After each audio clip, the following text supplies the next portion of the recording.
The Galapagos Islands. The most extraordinary place on Earth.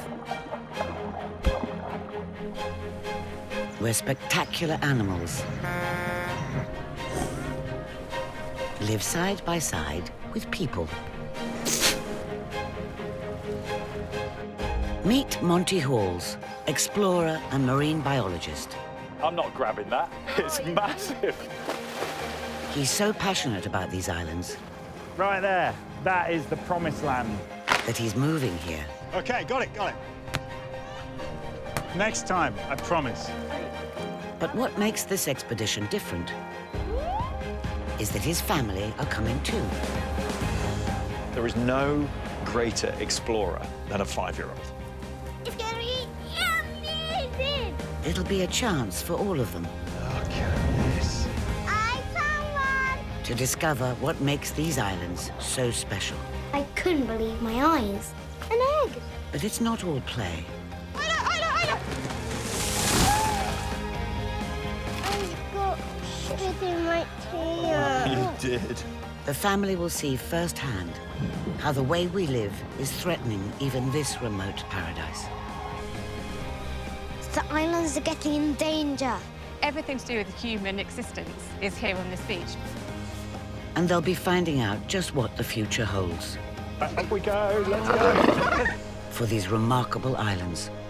If we can't save the Galapagos, then what about the rest of the world?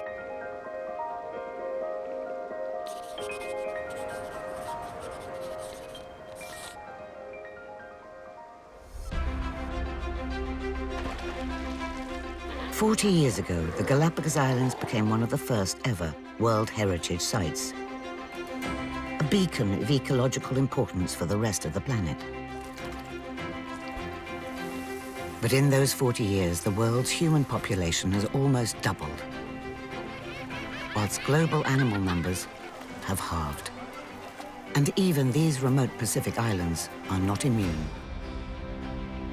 So now is a really pivotal time in the future of these islands. Everyone knows they're special, and they're unique, and they're precious. Monty is president of the UK's only Galapagos conservation charity. Just trying to get him away. He wants to find out what we can all do to protect these islands and their wildlife. So he'll be getting hands-on with groundbreaking science and conservation projects. But unlike his usual expeditions, this time he's uprooting a unique research team from their home in Devon. His wife Tamsin and their daughters Isla and Molly. I think the sense of curiosity and the sense of wonder that Isla and Molly are going to have when they see these islands, I don't want to over-egg it, but I'm beside myself. The kids are the perfect prism for seeing the world through fresh eyes. To see Isla and Molly getting involved in the adventure and the exploration of the place, it's going to be a really lovely experience. Just hours before they leave, the reality of moving the family to Galapagos for 3 months is beginning to hit home. I'm doing my last bit of packing. Moles, I put what are you up to? vegan balloons. And what have you got in the case with you to go to the Galapagos? Have you made a nest? Daddy, Good. come on, baby. It's like going on a hen do. The 2 mini hens. Yeah. Daddy, your face. Oh, excellent, yes. Sparkles, lavender, jingles, and waddly. This is the start, really. I think for me, of realising this is going to be an altogether different that's experience. The family have a 36-hour journey ahead of them. First from Bristol to Amsterdam. Then across the Atlantic. Nearly 6,000 miles to Quito, the capital of Ecuador. Before 600 miles further, into the heart of the Pacific and the Galapagos. Until the 1960s, the only way to reach what mariners called the Enchanted Isles was by boat. Today, they are part of Ecuador, and over 30 commercial flights a week bring in over 200,000 visitors each year. And 4 more have just landed.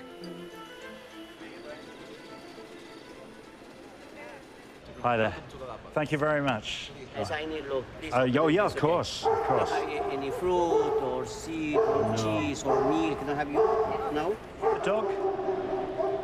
In most airports, guards are on the lookout for drugs and guns. No problem. That isn't mine. Yeah. But in Galapagos, enemy number 1 is a little different. Yeah. Oh, that's might be a bit of straw, actually. This is the problem. Molly's suitcase nest may be about to cost Monty a $19,000 fine. What's your name? Oh, Monty Halls. We're from Britain. It's possible in this the right that the yeast or the insect is the product is the problem is the plague in Galapagos. Therefore, this will take it. Okay? Thank you very much. In the Galapagos, even the tiniest insects could disturb the island's sensitive ecosystem. Okay, thank you. But luckily, this time, Monty gets off with just a slap on the wrist. Come on. Hello. Outside, I'm Robbie. Hello, Robbie. the family are met by Robbie, a local guide who's going to help them settle in. You're our most welcome sight. The Galapagos are a group of 13 major and 6 smaller volcanic islands. Just 4 of them are inhabited. And the Halls family are staying on an island about 1/10 of the size of Yorkshire, called Santa Cruz.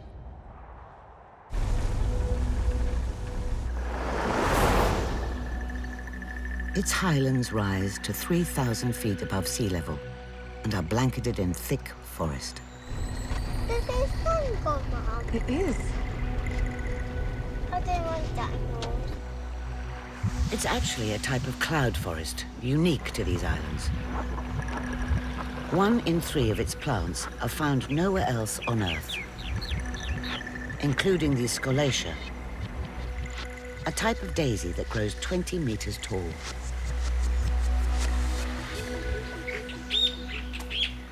Wow. We need to get them in and get them to bed. They're shattered. Come on, Smiler. Get on, take that. You poor old thing. Let me see that path. That's just at the top of the path. Should we go and have a look? Those flowers. Wow. Okay, there we go. Oh my God. Oh my God. That's like a nice house. Look at that, Miles. Another big Wow, step. look at this place. Another big step. Amazing. Right, we're in. Go on then, Moles. Wow. Aww. Look Oh my God, it's amazing. at this. Oh, want to get Look at this. Oh, amazing. Every time I come to the Galapagos, I feel like that inside, It's super fun. but I'm just too tightly wrapped to bounce on a bed. So, yeah, it's great. Where 36 hours of travel meets 7 time zones of jet lag, exploring will have to wait until morning.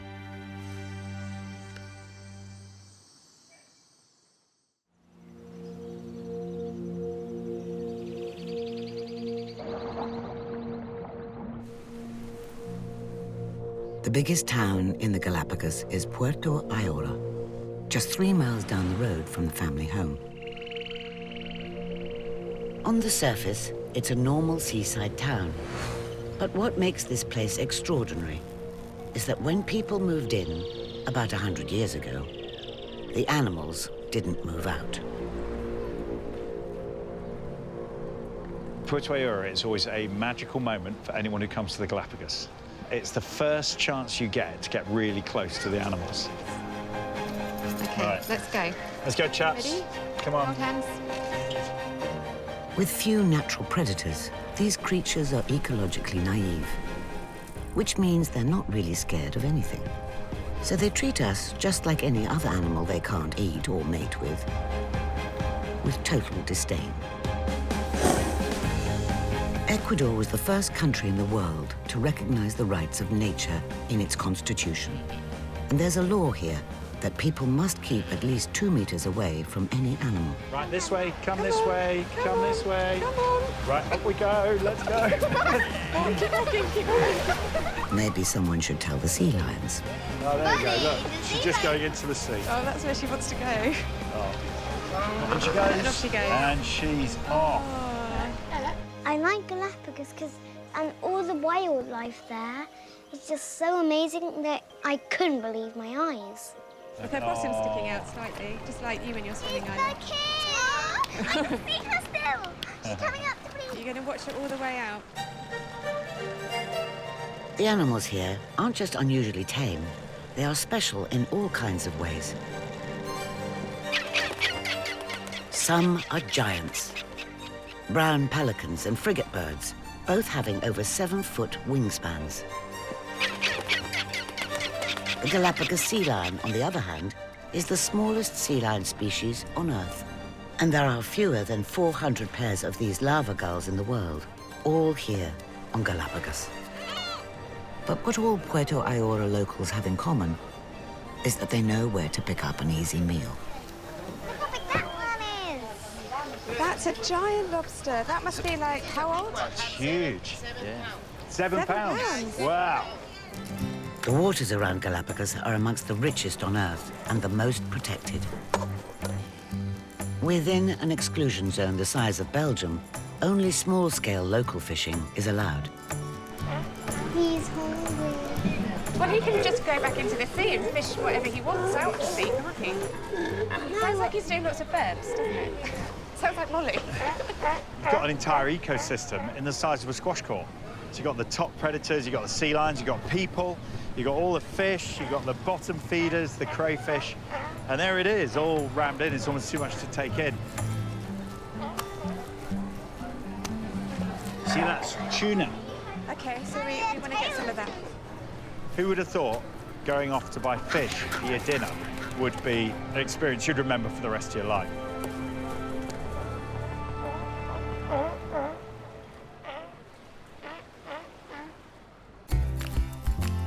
It's morning on the Galapagos. And the Halls family are making plans. What would you like to do today? Go snorkeling. Yes, and diving. And sea lions. Marine iguanas. Baby turtles. And unicorns! So that's the list. In these Enchanted Isles, which mariners believe appeared as if by magic, unique creatures are everywhere you look. 80% of Galapagos land birds and an astonishing 97% of its reptiles are found nowhere else on the planet. But it was one man who came here nearly 200 years ago who first realized just how special these creatures are. The chap behind me there is Charles Darwin. He changed the way we think about the natural world. He changed the way we think about ourselves. Darwin, a naturalist and biologist, spent just 5 weeks here in 1835.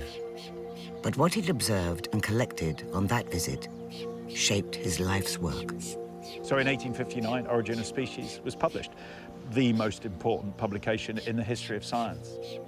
By studying the birds and tortoises on different islands, Darwin realized that animals are shaped by their environment, changing over time into completely new species.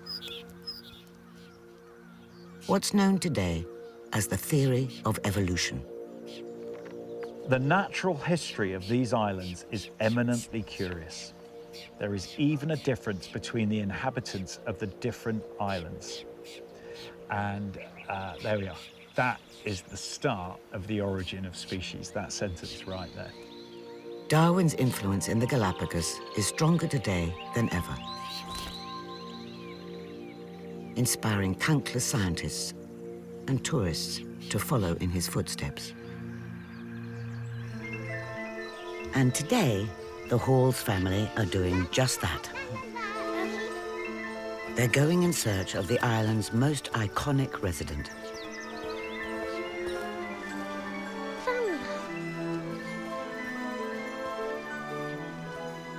The giant tortoise. Found one, Mum! I found one! Found one! Found one!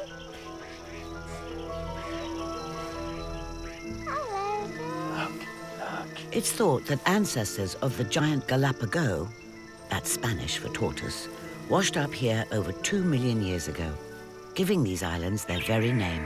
He's very big. He's huge, isn't he? Up to 15 different species have been recorded, weighing up to 400 kilos. It was their different shaped shells that helped Darwin recognize evolution in action. But even he couldn't resist the temptation to ride on one. Daddy, will it hurt us if you don't give Oh, me it this? won't hurt us. They just eat plants. I think this one might be having a bit of a sleep. The last one that Darwin himself may have seen was called Harriet. And she died just 10 years ago, aged about 175. How fast can giant tortoises go? Not very fast at all. Look, there you go. Oh, He's having a little walk. it's like one step at a time, isn't it? Giant tortoises don't run away from anything. 'Cause they don't have any predators. That was true for millions of years. But it all changed when people first discovered the Galapagos, and then discovered how tasty its tortoises were. Do you know what's the horrible thing about giant tortoises? That pirates used to eat them. They threw the shells overboard and only ate the yummy bits. People no longer eat tortoises, but we do still pose them a threat. As the Halls discovered, it is all too easy to accidentally import foreign stowaways. And before controls were introduced, people deliberately brought all kinds of plants and animals with them. Many of these have run riot, wreaking havoc on tortoise populations by throwing the island's delicate ecology out of balance. And back home, I do pegging, you do rotting up. unwanted visitors are even throwing a spanner in the works of idyllic family life. I'm full of things there. Of course you are. Well done, honey. Ow, my shoe! We got bitten by fire ants. Yes, thanks. And what ants? The fire ant is one of the most pernicious invasives. Accidentally brought here with cargo from the mainland, it's been known to eat bird and tortoise hatchlings, and even bite little girls' toes. I've got sausage. bit in my tear. You did. Naughty fire. Naughty fire ants by the washing line. The kids running around outside, for us, isn't an option, so we need to work on the fire ant issue out there. You know, same as all the other kids on the island. They can't play in the gardens because of this invasive species that's coming. So, you know, that's our first little lesson, isn't it? Lesson, Yeah. Painful lesson. Ants aren't the only things spreading like wildfire. On Santa Cruz, news travels fast. The word on the street is that something extraordinary is happening in Puerto Ayora.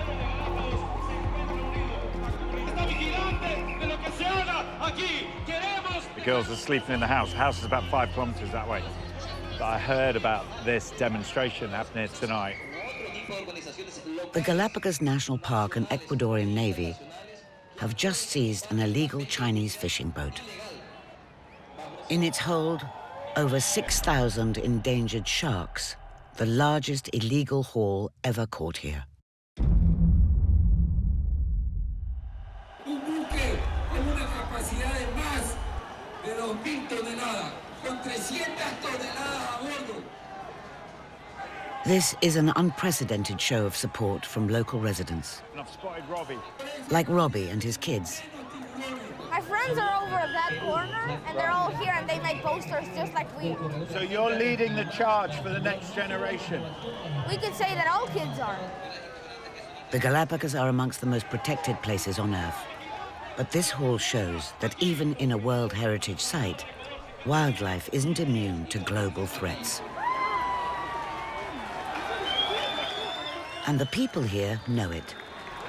If ever I needed proof of the passion here for the islands and conservation and the people of the islands wanting to change things, here it is, larger than life.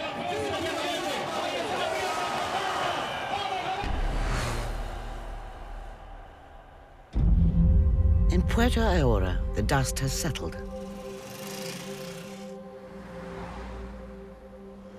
But in the clear light of day, Monty is realizing that the Galapagos Islands have reached a tipping point.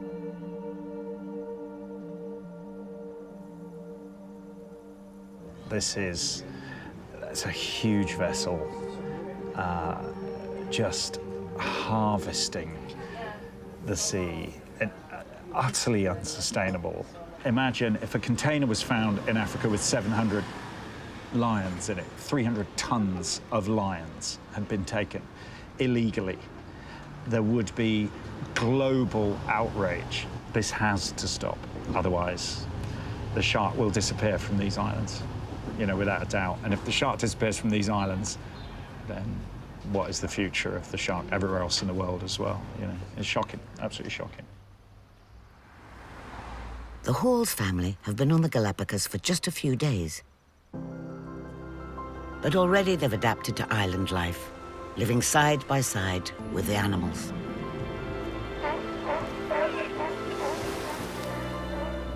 Moving here is a golden opportunity for the whole family to learn about a completely different world. There's just so much wildlife around the beaches. For 5-year-old Isla, that means her first day at a new school. Well, let's go and find your classroom. Yep. Okay. Hola. Hello. Buenos días. Good morning. Yes. Hi. Welcome, Laila. Come. Okay, come and say hi. Laila. Oh, bienvenida, Laila. Welcome to the Spanish class. Say hola. Hi. 3-year-old Molly is too young for school, but with a marine biologist dad in a natural paradise, the whole island becomes a classroom. I see a mermaid, Dad. You want to see a mermaid? Yeah. Right, we will do our best. In a land where dragons roam the streets, surely a mermaid's not too much to ask. No, there's no mermaids here at the moment. They're all out fishing. I think the closest thing we have to a mermaid might be your mother.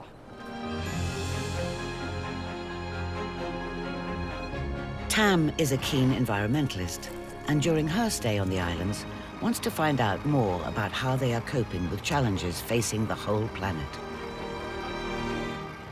I'm really concerned about our children growing up and there not being particular species left in the oceans. So for me, this sort of environmental awareness for us as a family is going to be really important.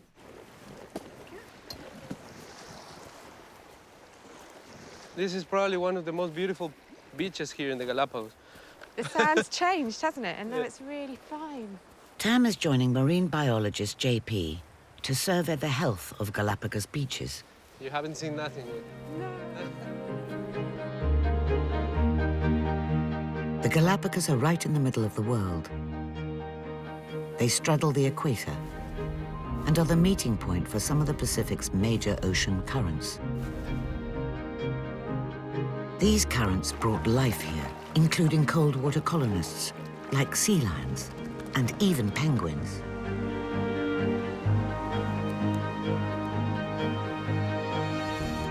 What washes up on the Galapagos is a barometer of what's going on throughout the rest of the world. Oh my So word. this is Cerro Brujo. Well, it's stunning. This probably is a beach that is in the same shape as Charles Darwin saw. 200 years maybe Yeah. has passed and it's still the same. Yeah, the same Amazing. thing. JP is monitoring how these beaches are changing, with random sampling, searching the sand for anything that shouldn't be here. Hang on.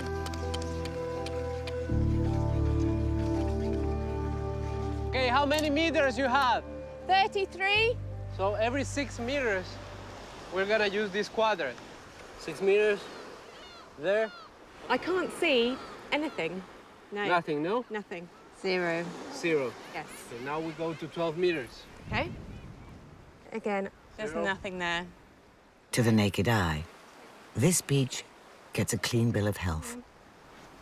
It's totally unspoiled.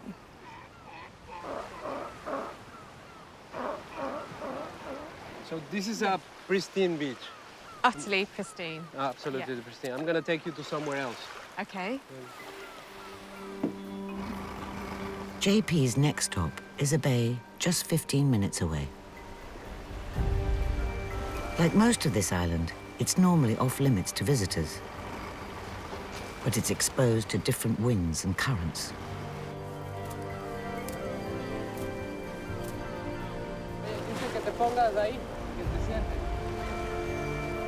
The tides that brought life to these islands today wash up a very different haul. Plastic.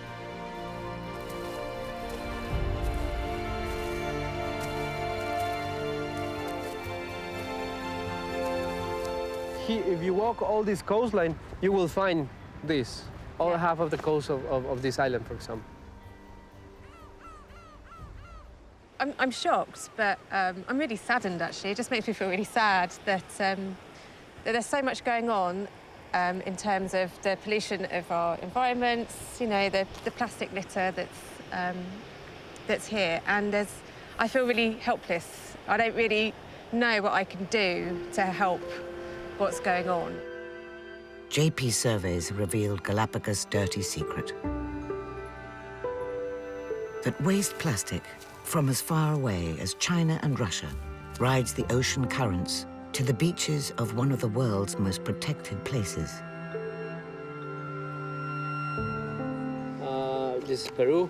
Right, okay. Peru, China, Ecuador. It's a worldwide problem. The only difference between climate change and plastic pollution in our oceans is that we can see the impact. Yeah. It's a problem that's affecting everywhere in the world, not just the Galapagos. And, you know, you don't necessarily see it, you know, when you visit the beaches if you come here as a tourist, but it's happening on the beaches here and it's happening all around the world. Like all scientists, JP is looking for patterns in the data. For example, you have items like this. So is Nestlé, Coca-Cola, Cola as well. and, you know, Colgate, Colgate. Colgates, yeah. These companies all have policies in place to reduce their plastic footprint. But we all have to take responsibility too. Because when plastic is dumped in the sea, it breaks down into tiny pieces, and even worse damage is done. This is the stomach content of a Dead Sea turtle found here in the Galapagos. No. So you can see here, like plastic bags mainly, Yeah. ropes. Oh, God. Plastic pieces get smaller still, forming immense ocean garbage patches. This is a sample from the ocean. Wow. And then they get even smaller and smaller. And smaller. And that's the problem. Every plastic that has been created since the 19th century is still on this planet and is gonna be still on this planet forever. So plastic as diamonds are forever. Yeah, And, and plastic is too. The problem is totally out of control, and I know there's lots of people doing lots of good work to try and find solutions to it, but it's going to take the whole world, all the countries that are producing plastic, to get together and to say we need to stop doing it. All the rubbish. It's hurting the animals. It's just stinking all the turtles. It's really bad.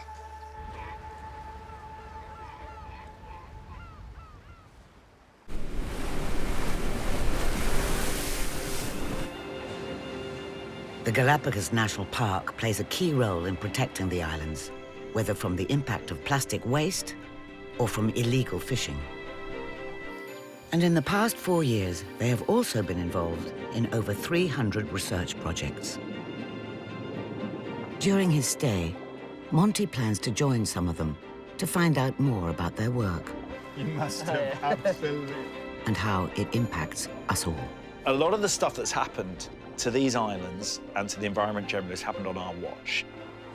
We need to take responsibility for that and say, right, we need to do something about it right now. In the next few weeks, he has 2 very different research trips lined up. For the first one, Robbie has invited him to join a quest to uncover the secrets of a real sea monster. What we're looking for is the distinct dorsal fin, which is kind of the top fin sticking out of the water. This team from the Galapagos National Park and St. Francis University in Quito in Ecuador are led by Jackie Alvarez. And they're looking for an ocean sunfish. It's a very distinct action with the sunfish. It's this kind of waggling, gentle movement. It's because of the way they swim. They swim like that. 5 different types of sunfish have been found around the world. But the ones in Galapagos are still shrouded in mystery. The Galapagos ones are important because they have bigger sizes. Bigger sizes. And they are located all around the archipelago. Yeah. So we want to see if they are residents or they are migratory. The size of these sunfish could make them unique. 1 in 5 of all Galapagos marine species are found nowhere else on Earth. But to be sure, Jackie needs DNA samples. Yeah, there you go, there's the sunfish. Do you see that big dorsal fin waving? That's big. Sunfish can weigh over 1,000 kilos. So it'll need at least 2 people to catch one.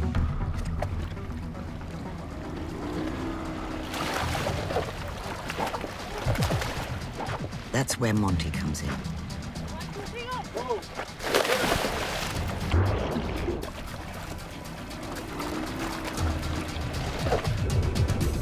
That one got away. The team needs to refine its technique.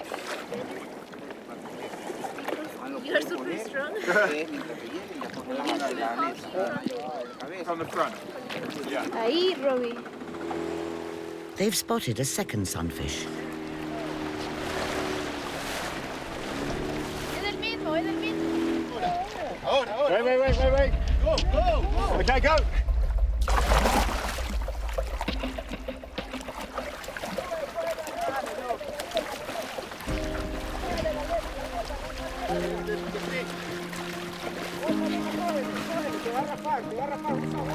The team must work fast to minimize stress to the fish. This amazing animal is the largest bony fish on Earth. Lays 300 million eggs. Robbie's about to take a skin sample. Extraordinary animals, and they're just immense. Its Latin name, mola, means millstone, and you can see why. Its eye is right in front of me. I'm eye to eye with it. Sunfish tagged and sample taken. It's time to let this giant go. 1, 2, 3. Okay, it goes. And push it down, push it down.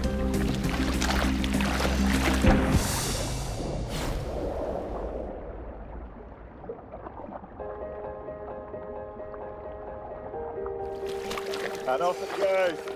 Wow! Mission accomplished, and Monty's bagged himself a whopper of a fisherman's tale. When I first swam up to it, I was like, I'm not grabbing that. It's massive.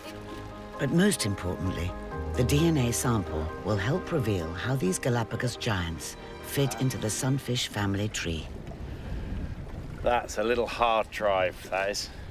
It's population, it's lineage, it's geographic, the significance of the area it's in related to other sunfish. It's all in there. Isn't that amazing? It was a good one. He was a very good one.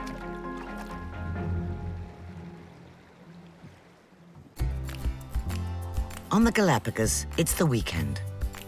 Although the islands themselves are small, they do have miles of coastline just waiting to be discovered. For the Halls family, there's something for everyone. Just keen. They are keen. I can already see a massive sea lion. That's probably the daddy. He's like this in the surf. Very proud, isn't he? Oh, look, Daddy, that was like 2 babies. Oh, yeah. Dad, look, there's another baby. There's another baby. There's babies everywhere.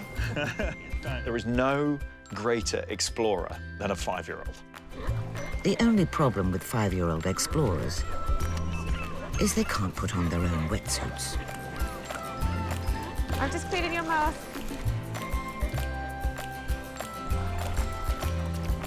There's a danger, I think, when I visit these sites that you might view them through the eyes of a biologist.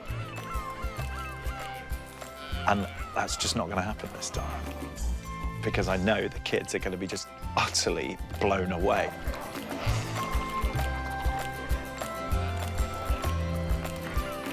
Monty is a diving veteran of several thousand dives over 3 decades. But nothing beats taking your own little explorer on her first trip into an unknown world.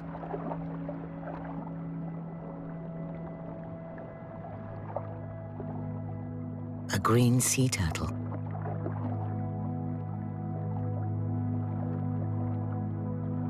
Worldwide, 6 of the 7 sea turtle species are in danger of extinction.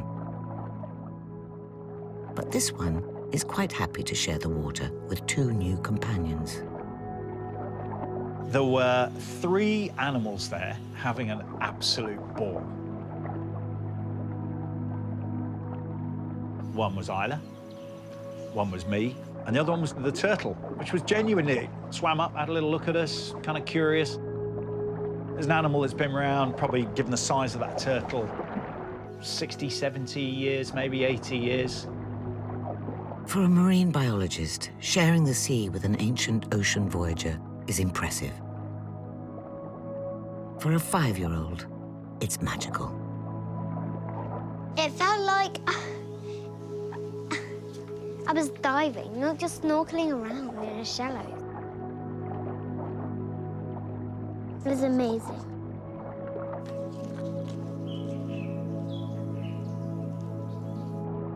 So you don't get many chances in life to be a hero.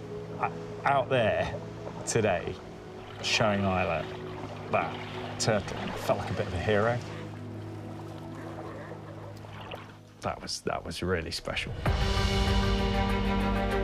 Being able to get this close to nature makes the Galapagos a living laboratory for scientists. Hundreds of ongoing research projects constantly reveal new secrets of the natural world.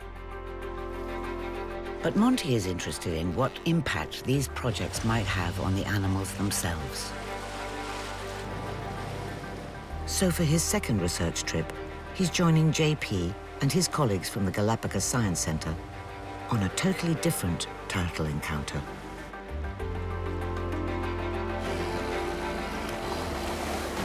Scientists have been tagging turtles since the 1950s, revealing that they travel thousands of miles between feeding grounds before returning to the beach where they were born to breed.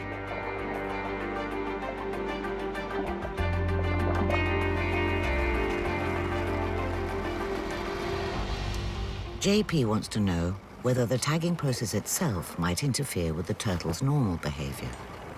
catching an animal and put it on the boat and doing all the process of science, you know, taking samples, measurements, weights, everything, isn't stress. Yeah. So we want to measure when the animal stops being stressed.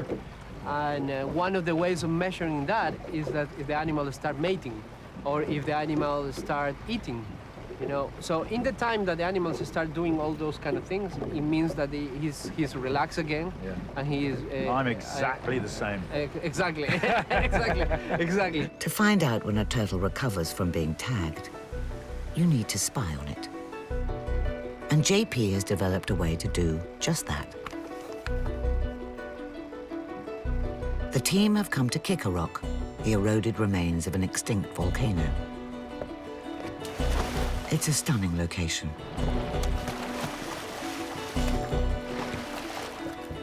Which only gets more beautiful beneath the waves.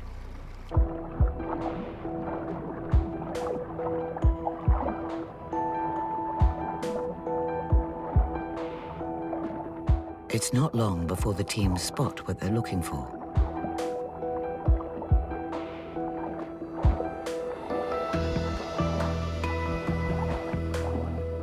Target acquired.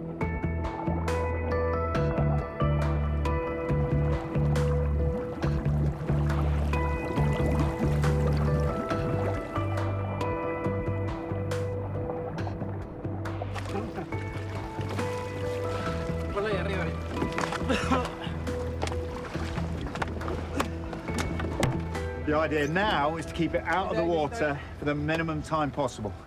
The first job is to fix the tags. We attach 2 of these earrings in each flipper. They are migratory species. They can be here one day, but the next day they can be in Indonesia. Then it's time for JP's secret weapon, a modified camera and acoustic tag, which lets the team track the turtle and see into its hidden world. And also recording depth and temperature. Yeah. Every second. That's it. JP Spit is the best adhesive known in the world of turtle science. Good to go? Ready? Say hello. We're good. Then it's just a case of returning the turtle safely to the seabed. And seeing how long it takes for it to get its mojo back. Turtles can hold their breath for several hours, so the team could have a weight on their hands.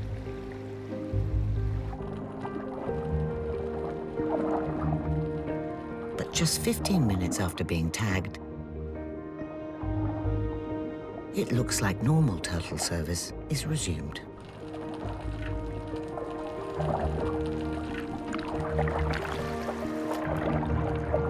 If feeding and mating are signs of being relaxed, this turtle looks like a Zen master. How wonderful. This experiment shows that for this turtle at least, the tagging process isn't hugely stressful.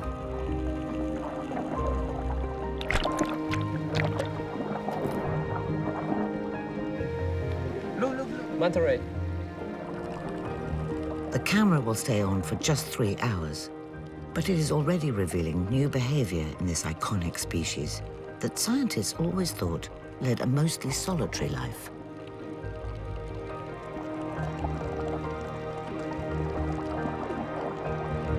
You get an impression of how much they actually hang out with each other. Yeah, all sorts of new information that in the past we didn't know. JP's turtle cam is the perfect example of why scientists, ever since Darwin, have flocked to the Galapagos for a uniquely intimate view of the secrets of the natural world. It's a glimpse of another world, isn't it?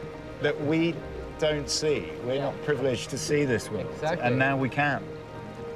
A day in the life of A green sea turtle.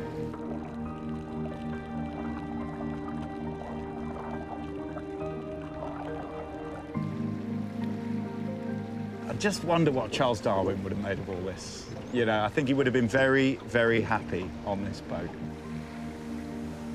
Here, the privileged access to nature that so affected Darwin is just as impressive today.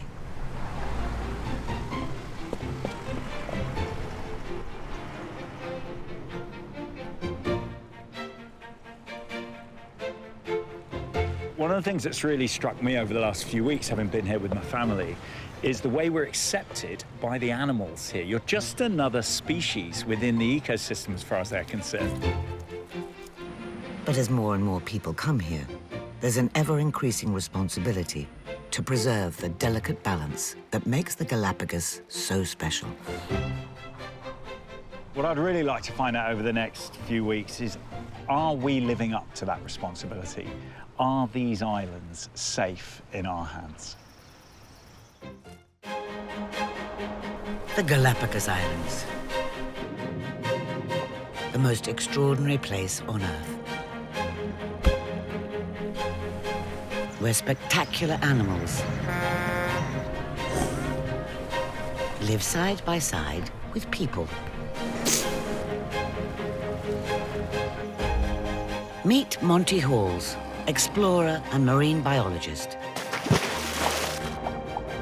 and his unique research team, wife Tam and kids Isla and Molly. There is no greater explorer than a 5-year-old. They've already spent a month I found one! exploring the Galapagos we don't normally get to see. I'm not grabbing that. It's massive. Everything to do with human existence is here on this beach. Now, Okay. they want to find out what really makes these islands tick. Look at this. You always think of conservation as being about animals. It's not, it's about people. 40 years after they became a World Heritage Site, The islands are getting in danger. the family have realized that the responsibility for preserving this remarkable place lies with all of us. Right, up we go, let's go. Oh, easy. He's got attitude. And Monty has one pressing question he wants to answer. Are we living up to that responsibility? Are these islands safe in our hands?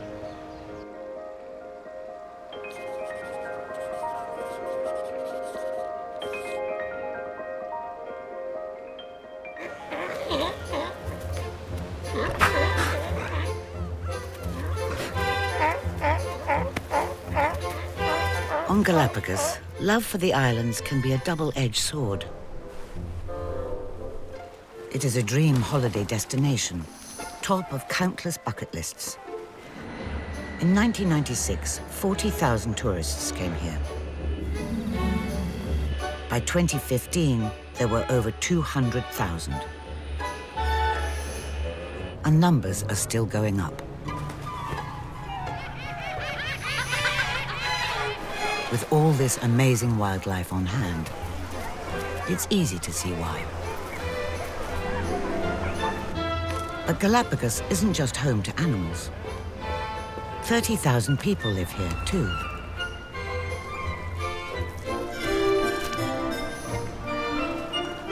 The Halls family have joined them, making their base in the Santa Cruz cloud forest,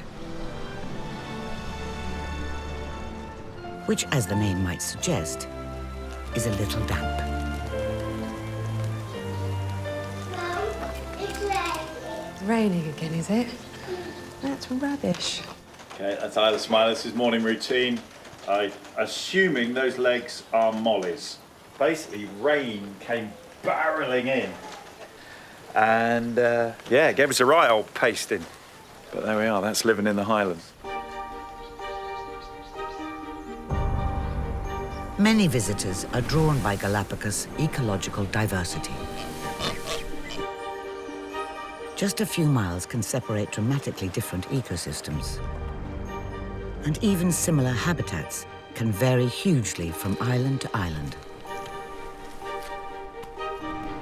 A month into his trip, Monty wants to find out whether the Galapagos and its wildlife can cope with the demands of all the people who live and visit here.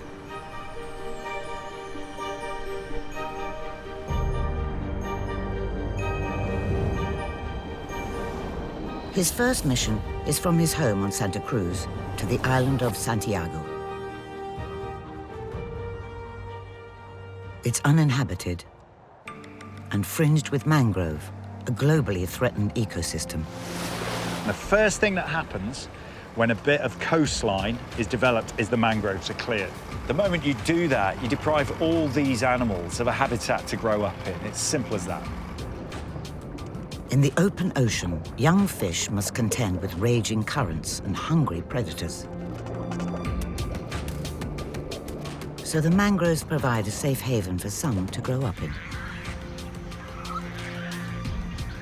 Monty has joined a Galapagos National Park research trip. Ya, vamos. 1, 2, 3. To see what's hiding in this fishy nursery.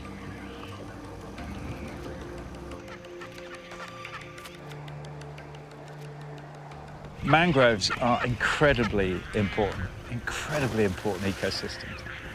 There's a vivid illustration. Net's been in the water 1 minute. If the pelicans don't get there first, these scientists are looking for baby sharks. They are indicator species, which hold clues as to the health of the whole marine ecosystem. Oh yeah, there's one there. Getting the sharks out of the water is critical. Getting them out as quickly as possible. It's the reason the guys always monitor the net. If the shark's in there for any length of time, it'll die. This is a black-tip shark. Time for lead scientist Jennifer to get to work. A ver, vamos. So this is real pressure for the team. They need to sample the shark as quickly as possible, about 3 minutes or so, and get it back in the water. 10 years experience 3H4. means Jennifer knows her way around a shark. El 1270. First, the length. It's possible you... Yes, of course, to hold it. Okay. Yeah. Una pinza. Templémosle. Then the tag, Scanner. a microchip to track the shark if it's caught again. 797005993. Then the sex. Now you... Oh, the underside. Es hembra. Y mírenle en el orificio si ya está cerrado. Finally, the weight. Okay, peso. All on a slippery slab of muscle with teeth like razor blades. You can still get bitten by these. Okay, we good? In and out of the water in 3 minutes. Woo! Fantastic. These surveys help the national park see how fragile ecosystems are changing throughout the islands. But Santiago's mangroves are full of surprises. Jennifer. The crew have spotted 2 suspicious fishing boats. Time for Jennifer to flip from good cop to bad cop.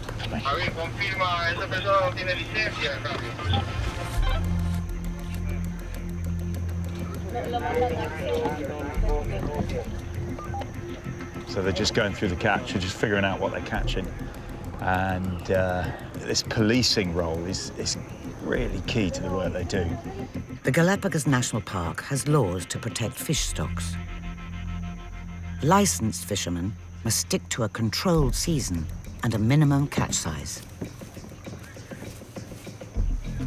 Wow, there's a lot of really small ones. There's maybe 200, 300 of these. And also the females taken with eggs as well.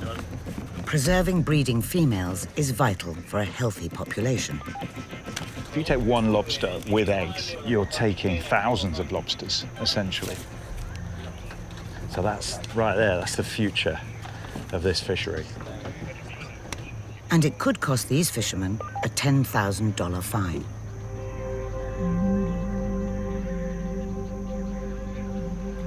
Policing the rules protects lobsters and legitimate fishermen who rely on them for a living. Depleted fish stocks exacerbate other problems too. 30,000 people live on Galapagos, with many more visiting each year, and feeding them is a major issue. Today, 90% of all food is imported from the Ecuadorian mainland, 600 miles away. But although most of Galapagos is protected national park, there are farms here. And moves are afoot to encourage locals and visitors to feed themselves. There's lots of families over here with lots of children, and you've got to keep them fed. So no, I think it's a necessity to be able to grow and produce your own fruit and vegetables. Tam has been thinking about the Halls family's food footprint on the islands.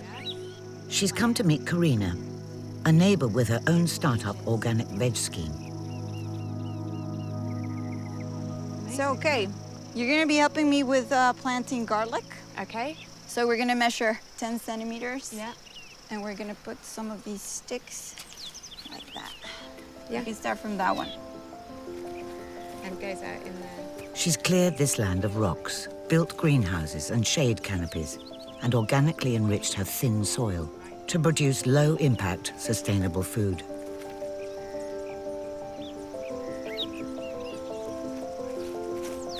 And all with a rapidly growing family.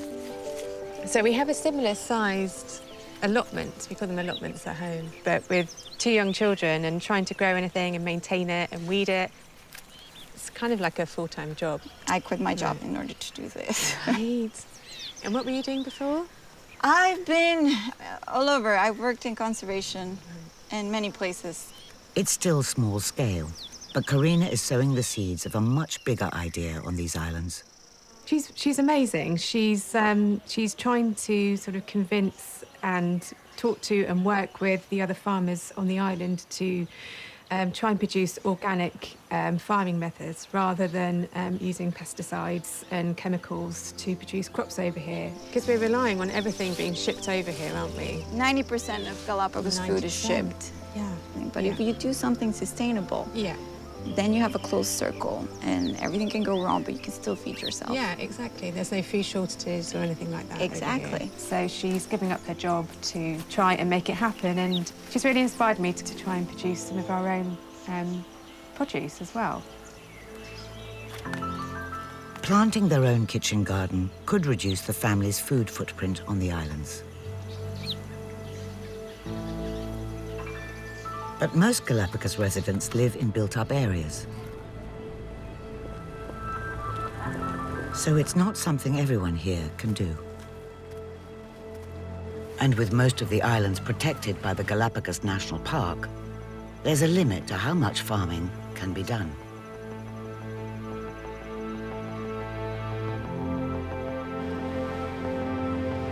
One thing is very obvious, is that it's hugely complicated here. So we're going to push a bit further afield and just try and get under the skin of what's really going on here in terms of population growth, and just try and learn a little bit more about an island that is a bit more kind of pristine, smaller population. There are 4 inhabited islands in the Galapagos. Where Santa Cruz is home to over 15,000 people, Isabella has a population of less than 3,000. Covering an area a little larger than Somerset, the vast majority of Isabella is completely uninhabited. Which makes a trip to the capital, Puerto Villamil, a bit like stepping back in time. Isla Smiler, come on, we're off.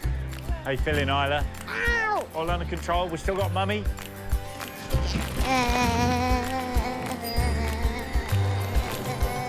Maybe we can see pelicans.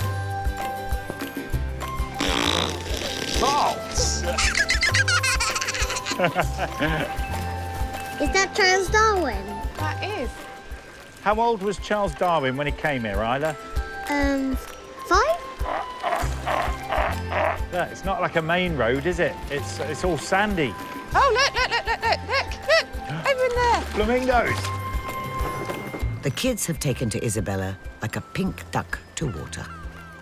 I just glanced up, and there she was. That's that little scrap of nothing, on her own, in a world of her own, dancing on a beach as the surf crashed in behind her. I've seen it again and again with young people. I've experienced it again and again with young people, that you put them in an environment that is a little bit wild. You know, any forest, any beach, any coast, and regardless of where they come from, regardless of background, and regardless of upbringing, they come alive.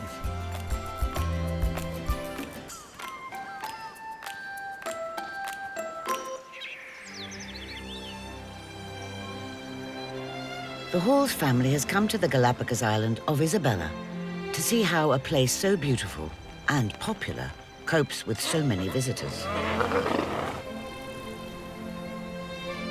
It's an immediate hit with Molly.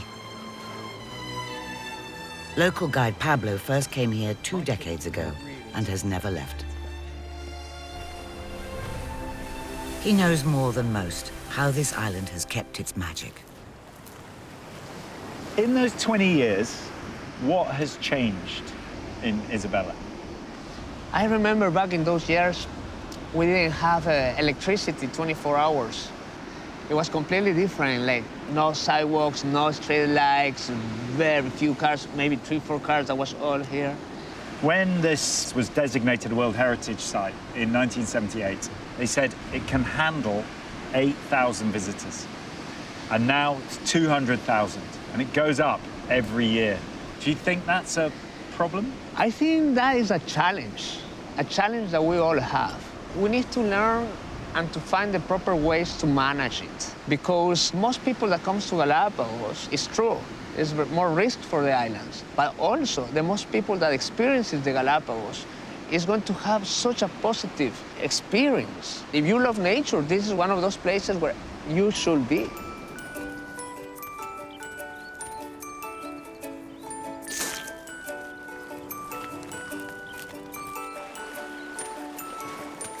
Pablo's a nature evangelist.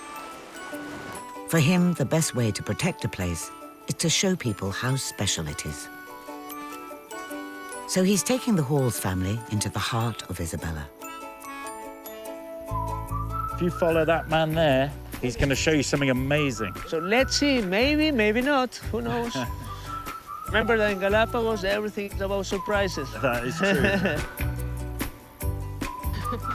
You weren't expecting to return home clean today, were you, Pablo? Wow. That is a good look. Well done, Chicky. Are you going to create a storm as well? Oh, God. Turn the bath round tonight. Come on, let's keep going.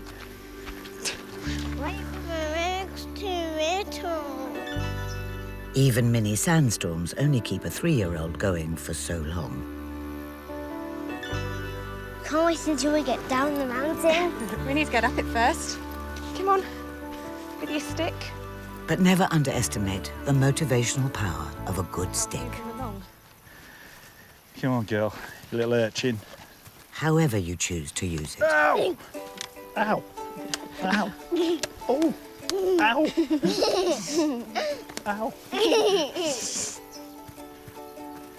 Go, go! Ow!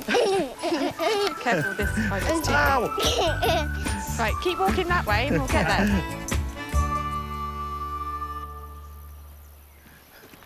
Wow, what an amazing... Look at this. Pablo's surprise is worth the effort. Look at that. We found it. Huge volcano.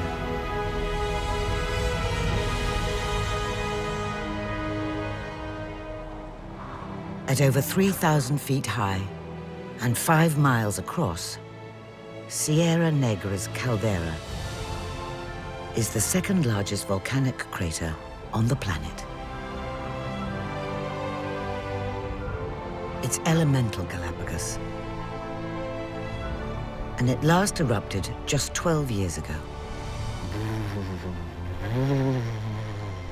Non-stop, and explosions, like boom, boom, boom, boom, boom, boom, and the background, and the colors with each explosion. You got like fireworks up there on the epicenter, all the pyroclastic coming out towards the sky. It was amazing. Pablo is such a great communicator for these islands, so passionate, so driven. He's such a great ambassador. It's one of the greatest spectacles on the planet, isn't it? A violent volcanic eruption, and you saw it. So lucky. It makes you feel so tiny and humble.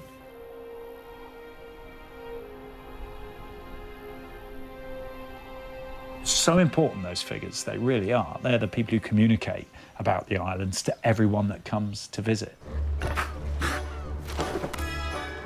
The 200,000 plus people who visit Galapagos each year are spoilt for choice when it comes to the natural world. There's more wildlife to immerse yourself in here than almost anywhere else.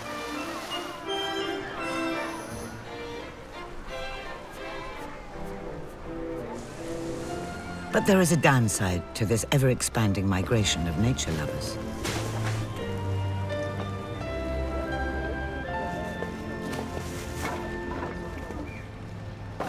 I've been invited aboard the good ship Garbage, which goes around the harbour picking up all the rubbish. All right, I'm here to help, here to get stuck in. Monty's joining George and Cirillo aboard Puerto Ayora's dustbin boat. You do all of these boats? Yeah. Yeah. La Garbage. Yeah. Cada bote, 1, 2, 3, así, de uno en uno. Ah. De uno en uno se va retirando. Most Galapagos tourists go straight from the airport to yachts or tour boats, which take them around the islands in varying degrees of luxury. This, for me, is a glimpse of the other side of what goes on here. Because the times I've visited, I've often been on these big luxury boats. Few visitors see the mountain of waste they leave behind, collected every single day by the floating bin men.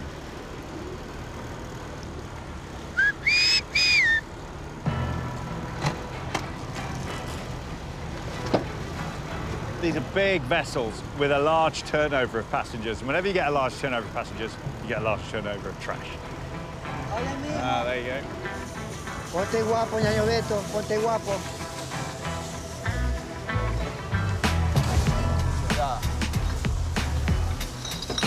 Okay.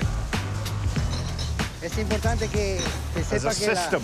There's a system. I'm messing up the system. Contacto de la selección. Luckily for Monty, it's pretty easy to work out. You see all the bags are different colours. And the reason is, obviously, they've got different types of recycling in them.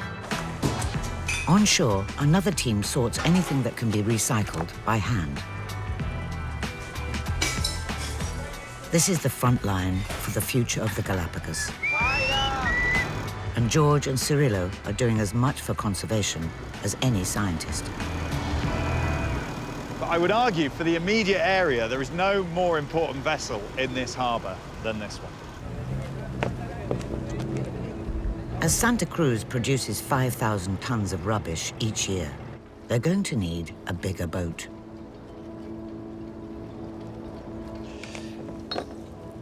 Thanks, George. There's a great expression that says, it's a Mark Twain expression. It says, man is the only species capable of blushing and the only species that needs to.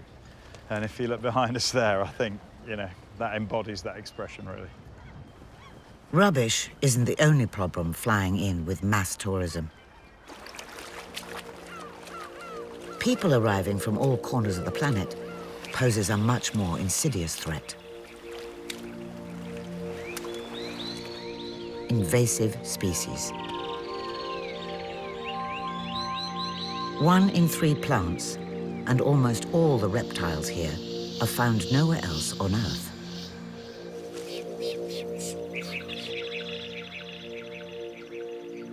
But the Galapagos ecosystem is delicately balanced.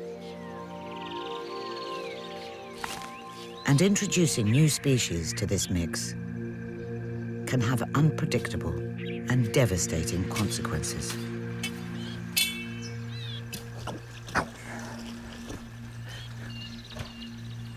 It's full of fire ants. Yes. It is. Yeah. Yeah. Yes, thanks. The tropical fire ant was accidentally brought here with cargo and is amongst the most pernicious. And what ants? Fire ants attack native insects, bird and tortoise hatchlings. It's here, Jose. It's a fire ant. Back at Halls HQ, Monty has joined forces with gardener Jose, and they are using sawdust as a first line of defense against this alien invasion. Tenemos que limpiar el área. Oh, the whole area? Sí. Yeah. The sawdust comes from the Cuban cedar tree. itself an invasive, but also a natural insect repellent. So you sort of want to bring them out, almost. Oh, wow. Wow, just look at them. Millions of them. And every single one of these has got a nasty little bite on it. Jose, I see why you have long sleeves, sí. not short sleeves. Yeah. Sí, hasta acá. Ants having a field day on me. Sí. Feasting on me. In here, I can hardly see any ants. I was looking at millions of them a moment ago, and just all the ants. Do we need to just do the patch or the whole garden? Sí, necesitamos cubrir el área. Big job. It's such a big job. But Monty needs to rally the troops. Okay, chaps, we've got a mission. A mission? So we're going to put magic dust all over here to make the ants go away. Okay. So this is just for this area? Wait, it's ready? I like the sawdust. I'm going to fire ants away.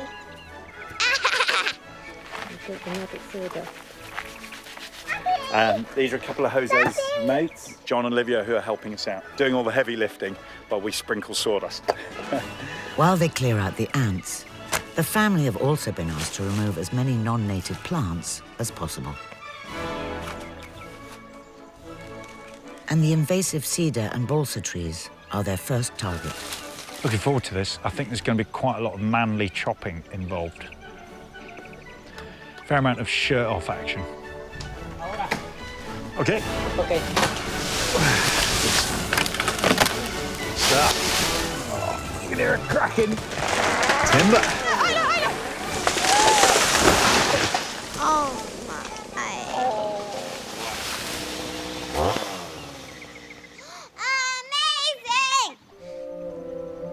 Amazing! Yeah, good for you. Well done. Well done. Gracias. It's really important work, this. It's a little bit of Galapagos that we've got back, actually. And you can see it was higher than the scalacia next to it, and taking its sunlight and dominating it. And we can use the sawdust to keep the fire ants away, of course. So, gracias, boys. It's a small victory, but Jose and his team Salud. Salud. will continue to battle invasives. Fantastic job. One garden at a time. The Halls family are 6 weeks into their stay on the unique ecological gem that is the Galapagos. I like Galapagos because all the wildlife there is just so amazing that I couldn't believe my eyes. In that time, it's become clear how fragile these tiny Pacific islands are, and just how much effort it takes to support not only their wildlife, but the thousands of people who live and visit here.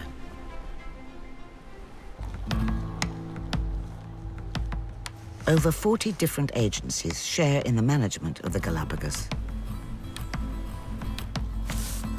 But personal pride in the islands also runs through some residents, like a stick of Galapagos rock.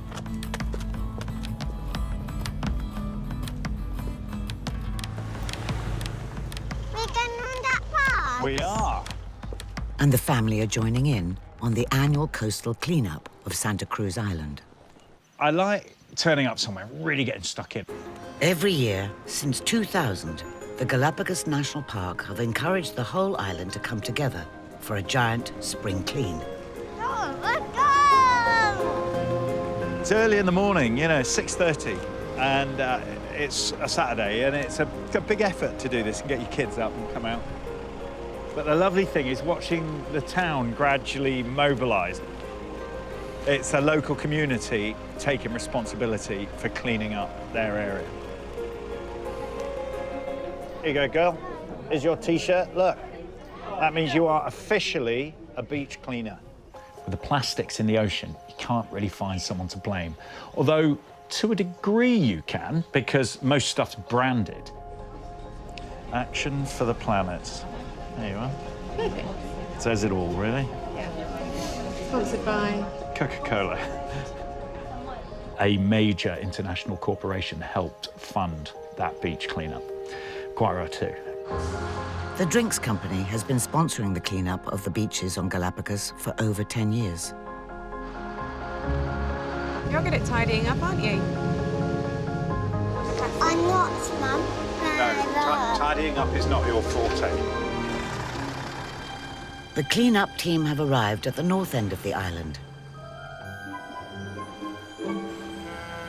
A coastal area fringed with mangroves and studded with lava rocks. Approaching from the land is a tricky business. A man in flip-flops carrying a toddler. The ideal person to have moving through a mangrove. We're going through a mangrove? Yes, we're exploring. School friend Leo helps lead the way through one of the densest bits of coastline on the whole island. So we're going the wrong way. Are we going the wrong way? Yeah. We haven't got the right shoes for climbing in mangroves, have we? Ow. My shoes getting filled up with sand. Not sure I should even be in this group. I put on the wrong shoes. Yeah, wrong shoes. But once they're in, there's work to do.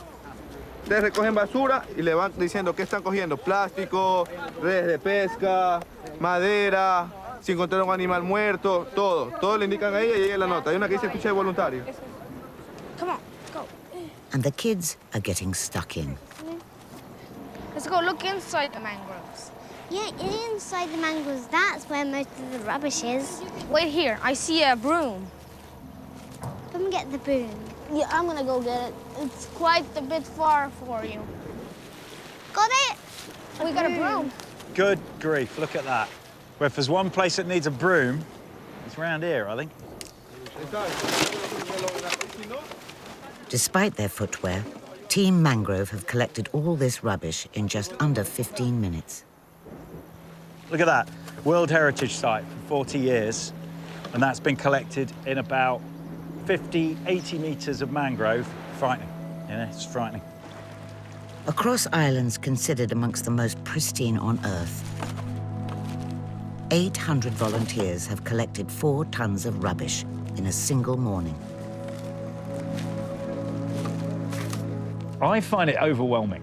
I find it sometimes, I just think, you know, you do beach cleans and then you come back a week later and there's plastic there again. The islands are getting in danger by all the rubbish.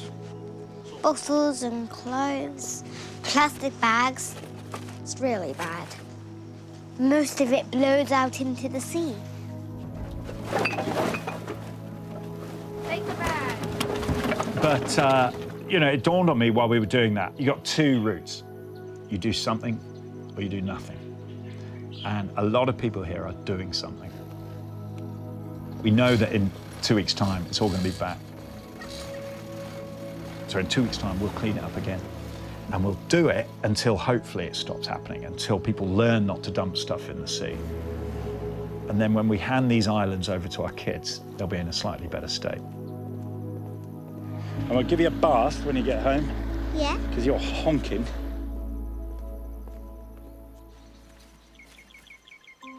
Back home, Monty and Tam are pushing on with their sustainable garden project and spending a bit of quality time together.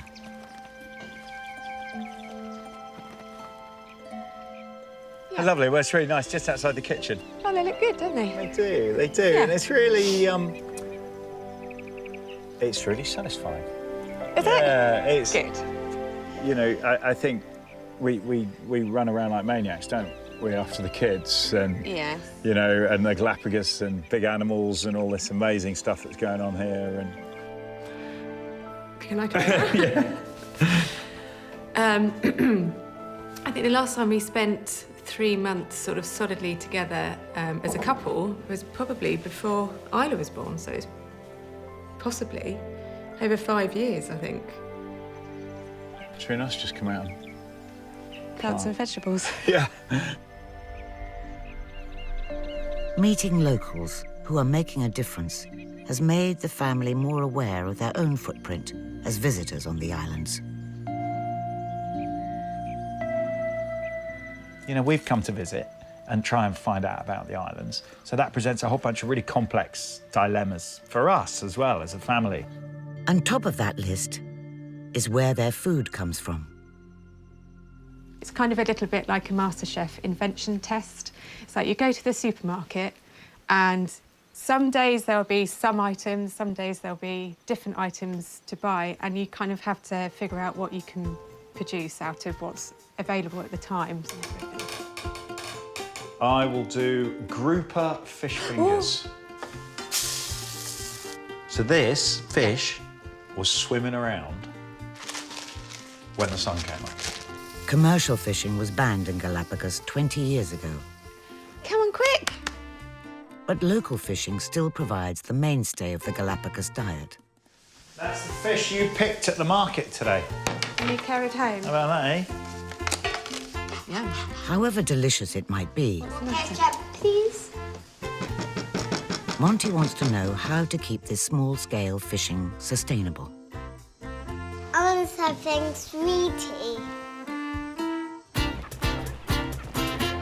So next morning, he's come to the fish market with neighbour and marine conservationist Scott. So would you say my family could buy fish here with a clear conscience? That's yellowfin tuna, isn't it? That is a yellowfin tuna. Now, yellowfin tuna is almost like a sacrosanct species, isn't it? It's like, it's right on the edge. So is this a sustainable fishery, in your opinion? You're right, yellowfin sits right on that border. What we can say is this fishery in Galapagos does not negatively affect the status of that species in any way, shape, or form. It's just too small. Only hand-caught fishing from small boats is allowed here, which puts a natural limit on the amount that's landed. But like everything here, it's complicated. I think what does tell the story a lot more is the lobster. Lobster kind of was a really great fishery for a while, was dropping. When everyone jumped from sea cucumbers and lobster, that crashed it out, but they've been able to rebuild those fisheries. As Monty has already seen, the temptation to cash in from illegal lobsters is too great for some to resist. But it may be possible to keep fish stocks healthy as long as everybody plays by the rules. And if you do that, I think you can get sustainability. In fact, I would say fish is probably our best opportunity for meeting our protein needs in a sustainable way in Galapagos, but it's going to take some work. If Monty wants to see legitimate lobster fishing in action, Scott suggests he try it out for himself. You're going to find out just how hard it is. You're diving into cold surf. This is the rough season. You got waves going in and out. You're reaching into holes with moray eels and other things, which you'll enjoy. Yeah. You'll have a unique experience. Have you done it yourself? You had a go? No, I have not.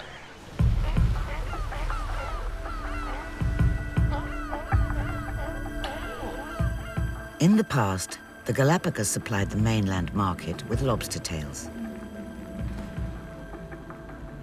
But now, fishermen sell live lobsters to local restaurants, which is a win-win of fewer lobsters taken at greater profit.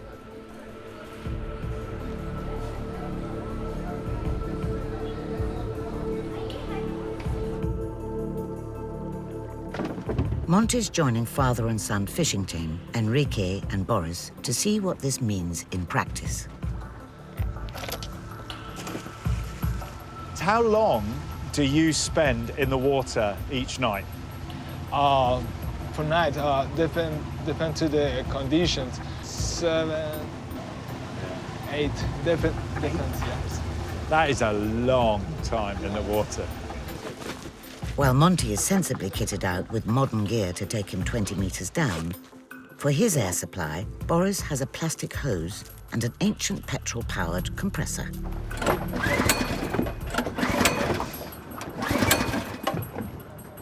Which sounds like it's seen better days.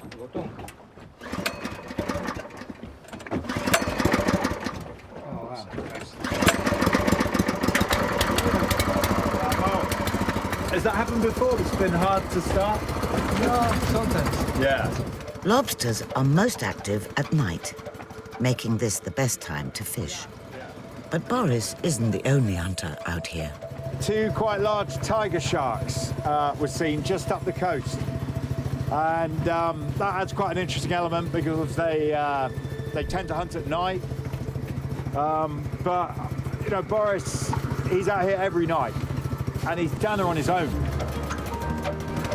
With his squeaky air compressor, Boris goes to work. Not sure I'm going in like that.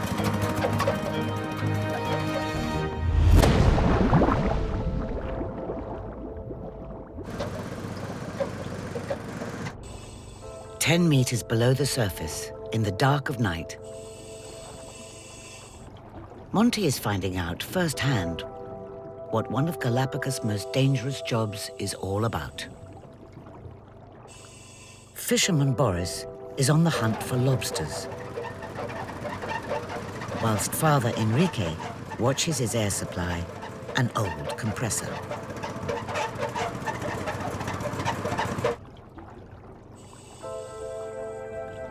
The currents are too strong for lobster pots.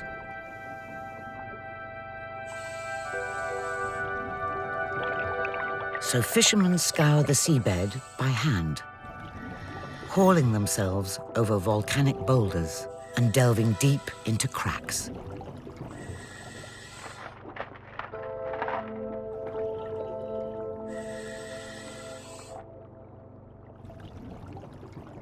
Boris plays by the rules. Any lobsters he does catch must be above the minimum permitted size.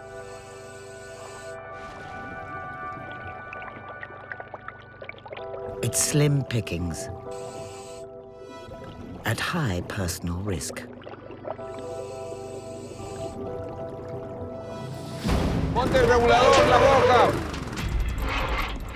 The compressor has died. No, solamente una burbujita nomás. ¡Ay!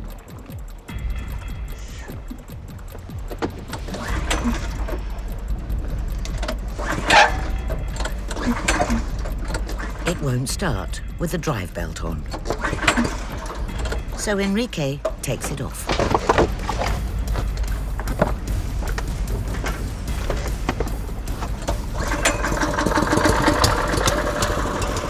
And must now flick it back on to a spinning wheel.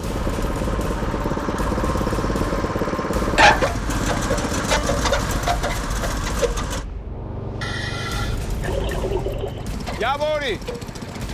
His air is back on, but Boris has had enough for tonight. Ay, no, papacito. It's a dangerous game, this. It's a dangerous game.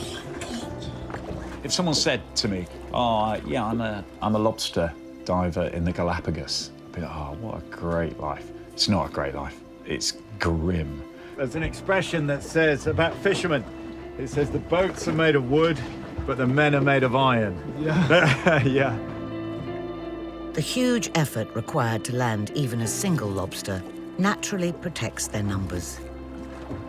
With proper regulation, this means that legitimate fishermen can make a living without destroying stocks.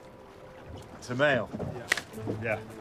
There are ways for people on Galapagos to get a good feed without endangering life and limb. And the family are embracing them all. We're building a chicken coop. Do you want me to get a piece of paper and a pen so you can draw it out and see? Oh, no, we're doing that. We're a couple of blokes building something. We wouldn't do any plans. Now, Isla, there you go. Take that over there. What could possibly go wrong? Robbie round the back of the head. Put a bit of glue on there, please. Oh-cha! Not that much. Good grief. How did you get it on your head? Oh, I was just flicking my paintbrush. Our chickens are here! It's a chicken with a little Mohican. Look! That means we've got home. Right. He's so cute. Our chicken's names are Bumface, Violet. They might not be used to being held by young girls, so they might start... There you go. Bo and Cookie, because I have a cockroach.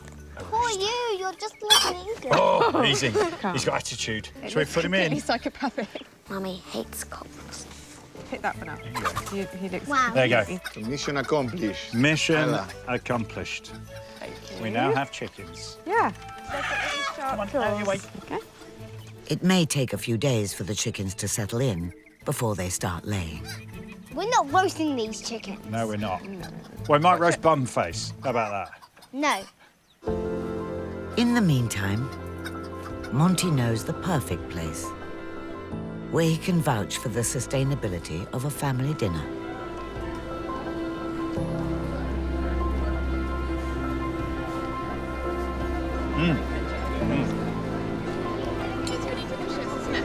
Yummy, yummy. A lobster with tomato ketchup. I'm slightly alarmed that, as of tonight, at least 50% of my family love lobster. We're definitely coming back. 40 years since the Galapagos became a World Heritage Site, they are struggling to support the demands of so many people wanting to come here. And you see stuff that can be a little bit disheartening. You see Port-Royal expanding. You see too many boats in the harbour. You see 6 flights a day. And stuff like that can make you think, oh, yeah, there's snags here, really. But then you meet certain really inspiring individuals. Monty has learned that where people are undoubtedly the problem, they are also the solution. These islands are going to have a positive future. It's going to come from the individuals within the Galapagos. The Galapagos Islands, the most extraordinary place on Earth, where spectacular animals live side by side with people. Meet Monty Halls, explorer and marine biologist, and his unique research team, wife Tam and kids Isla and Molly. There is no greater explorer than a 5-year-old. Oh, look, Daddy, that was had 2 babies. Yeah. In the 4 decades since Galapagos became a World Heritage Site, the world's human population has almost doubled, whilst global wildlife numbers have halved. In their final weeks here, the family will investigate the fate of the ocean's most infamous creature. I can't see a shark over here. I can't see some 2 sharks. To find out how our actions, even from thousands of miles away, can have such dramatic consequences. That is an endangered animal. There aren't many of them left. And to see how these islands are trying to set an example for the rest of the world to follow. How is that? Masses of them. Oh, amazing. Now is a really pivotal time. We've got to get this right now.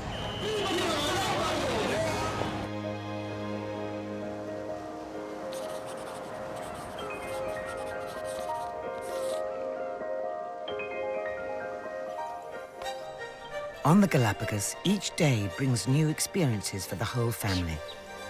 Hello. Look. And with just a month left of their stay, this remarkable world is beginning to feel like home. All that I really like, Galapagos, the wildlife.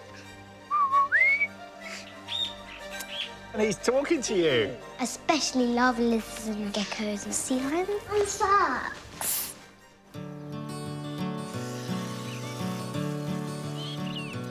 600 feet up in the cloud forest of Santa Cruz Island, the family are embracing the good life with the help of neighbor Jose. Looking good. This is amazing. They've grown really quickly in our time here. It's brilliant. Look at that. Isn't that amazing? You can take those back into the kitchen and come out with another bowl. I will. And these radishes. How do we say it in Spanish? Rábanos. Rábanos. Rábanos. Rábanos. Yeah, I think especially here, you know, we know that a lot of the food, the fruit and vegetables are imported from the mainland. You know, it's a lot more sustainable to try and grow as much as you can yourself. That's on really firmly. There we go. Amazing. God, it's heavy. There we go. Chickens. Yes, they'll love it. And the chickens have come good, too. We had 3 eggs yesterday and 6 eggs there. Ah, an egg! 2 eggs! What have you got? 2 eggs! 1, 2, 3, 4, 5, 6, 7, 8, 9. Yeah, we've got 9 eggs from them. Nice strong shells. Whee! Nice orange yolks. It's working, isn't it? Second breakfast. Very Given yellow. the size of the egg, it's just enough for 1 3-year-old, isn't Perfect. Make them more! Make them more! Make some more. We need the chickens to make some more. There you go. it? Oh, there you go. Be hot though. Is it tasty?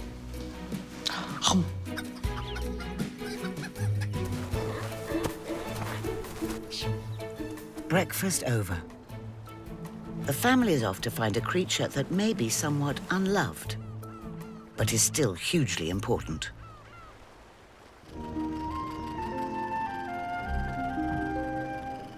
They're stepping into a fantasy world in search of one of Galapagos' most peculiar but compelling inhabitants.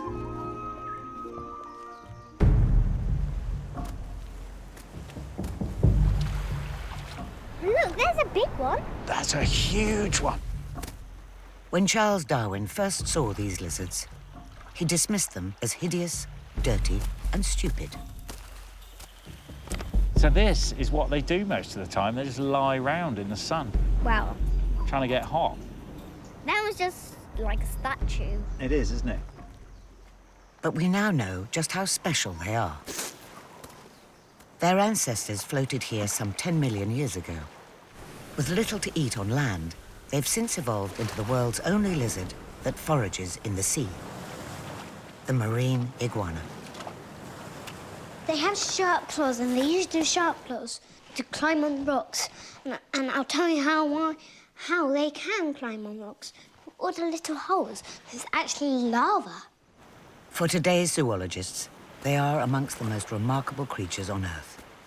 And the zoologists of tomorrow seem pretty impressed, too. They shave their skin. And you know what shave means? It means their skin comes off. The marine iguana shows that even creatures with bad PR can turn out to be hugely important.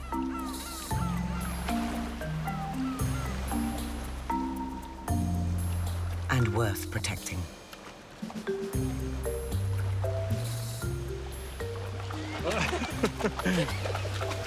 And suddenly over this lava reef comes a marine iguana, and a big one as well, and swims right past you and your little sister. That's in the bank forever, that.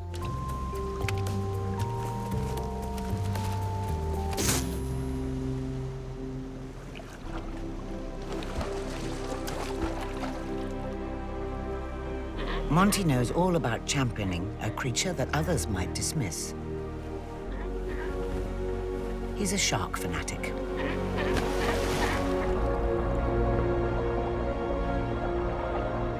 These waters are like a living aquarium.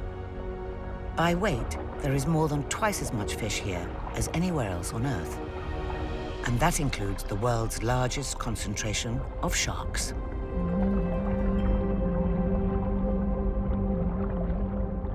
But the story here is complicated, as Monty saw for himself 2 months ago. I've just landed in the island literally a few hours ago. The Galapagos' largest ever haul of illegally caught sharks had just been seized.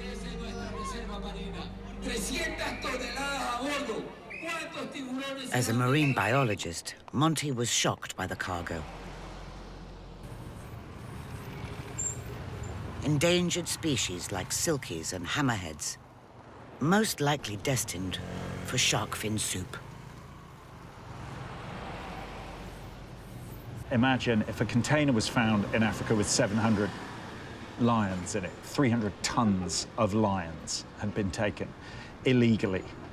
There would be global outrage. This has to stop, otherwise the shark will disappear from these islands. you know, without a doubt. And if the shark disappears from these islands, then what is the future of the shark everywhere else in the world as well? You know, it's shocking, absolutely shocking. The relationship between people and sharks on these islands will be key to their survival around the world. Monty's come to meet a dive guide who he first worked with over 15 years ago. Hey, man, how you doing? Nice to see you, man. Good to see you. How's things? Macaron has seen both sides of the shark story. Coming from the fisher family, so I start to have problems with to pay the credit in the bank. So finally, somebody say, okay, I have 1 million sucres, bring me the fins of the sharks. My father and me, we keep the secret. We work in 2 months, we pay the credit, and finally, we decide never again. If you see my logo, it's the sea lions, look like a fins of the manta, but also look like a dorsal fin of the sharks. This, when I have my business, put this one because in the memory of the sharks and manta I kill. To keep in mind to never do again. Yeah, that happened. As a one-time shark finner, is Macaron more sanguine about large boats fishing for sharks? Macaron, you've got a really close connection with the sharks here. Correct. What did you think of that boat coming in? That's really painful.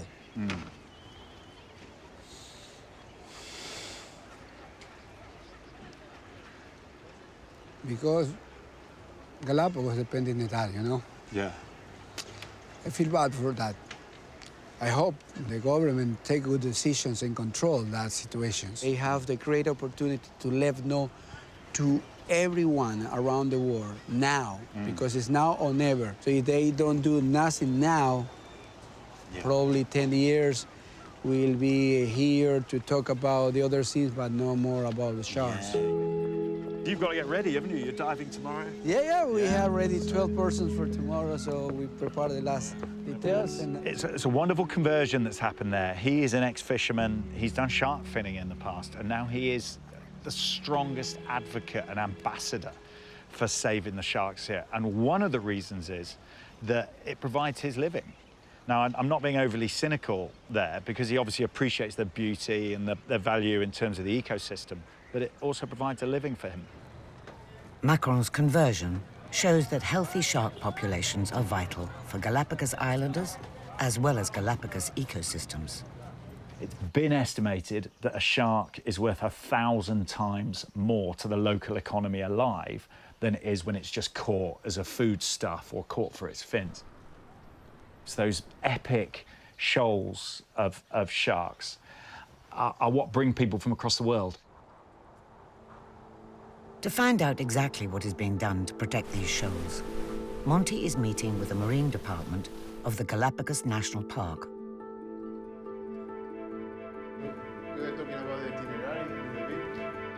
It's their job to monitor and protect the wildlife in the marine reserve, in particular around the islands of Wolf and Darwin. Charles Darwin's last stop. These islands are almost off the edge of the map and cover less than 1 square mile. But the seas and sharks around them are so important that they are surrounded by a protected zone, the size of Belgium. I'm 50 years old now, and I've waited about 43 years to go to Wolf and Darwin. I really have. I heard about them when I was a tiny little kid. These mythical islands, these volcanic pinnacles in the middle of the ocean, circled by huge shoals of hammerheads and tiger sharks and whale sharks. All the ocean's giants are drawn to these pinnacles. You know, it's like Mordor. With their legendary shark populations now threatened like never before, joining forces with a national park might be Monty's last chance to see the visions of his childhood dreams. Muchas gracias. Thank you, Harry. Ciao.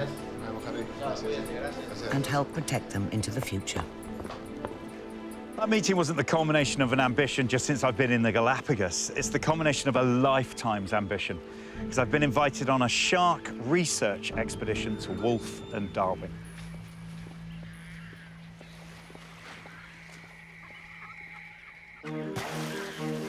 It's the Halls family's last few weeks on the Galapagos Islands. And Monty has been given the chance to round off his trip with a major shark research expedition. The family are discussing the wildlife he might encounter there, but with a twist. A fish! A fish! I'll do this one. Pelican. An albatross. No, I've got these, and I fly, but not in the sky. I have an idea. A manta ray? Yeah. Ah, very good. Sally Lightfoot crab.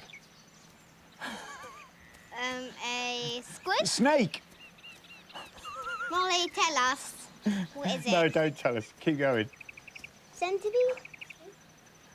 Is it in the water? Is it a fish? It's a fish. Another fish.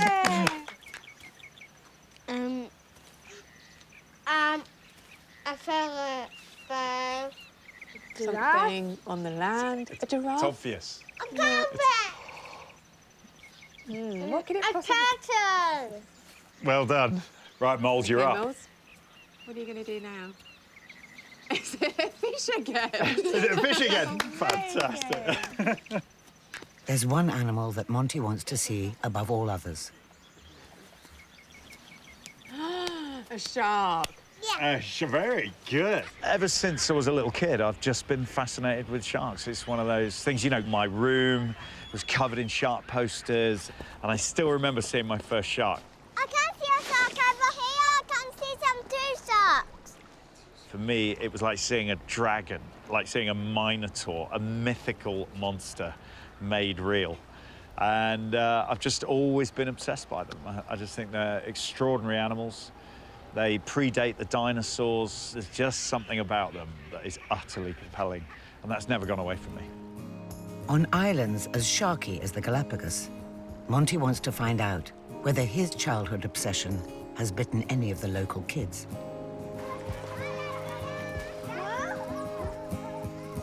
He's come to school with Isla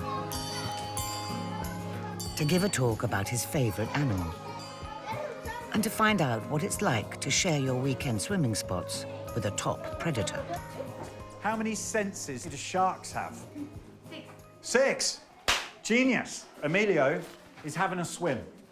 Right, keep swimming, Amelia. Otherwise you'll sink. Who here is frightened of sharks? Brilliant.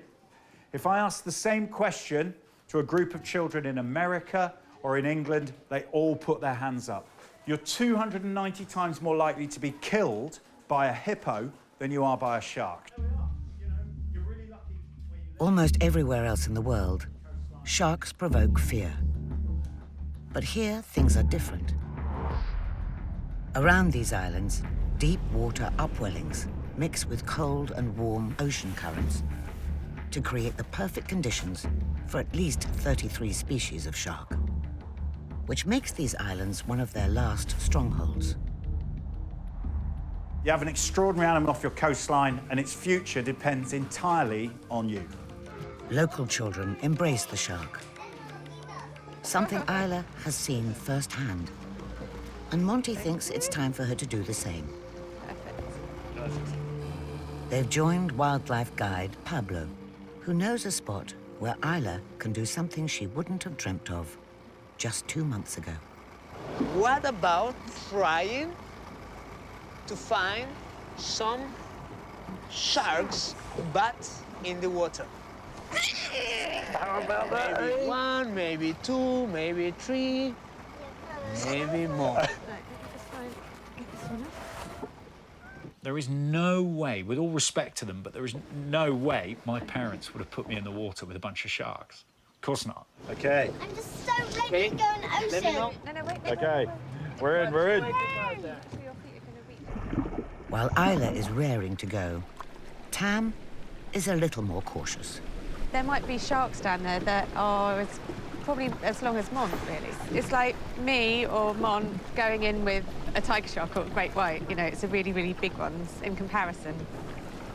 Swimming with sharks might seem a terrifying prospect. But with expert advice, you can get close without putting your 5-year-old in danger. I'm sure she'll be fine. Today's target is the white-tip reef shark.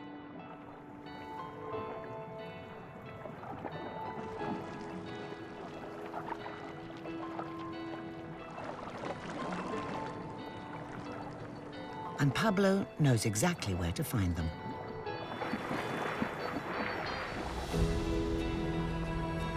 Over 5 foot long, they are voracious hunters. But fortunately, only by night. Most sharks need to swim to breathe, but not these white tips, who can spend daylight hours lying low on the seabed. And they say that, you know, the definition of like being a good parent is that your kids know more about the world than you did at the same age. Utterly brilliant.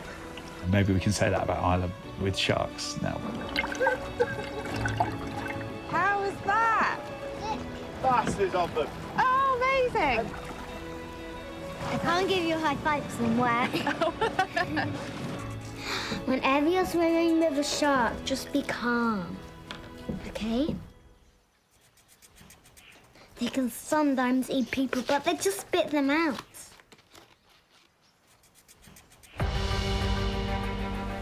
Sharks aren't just slightly scary playmates. To understand and care about them, you need to appreciate their complexities.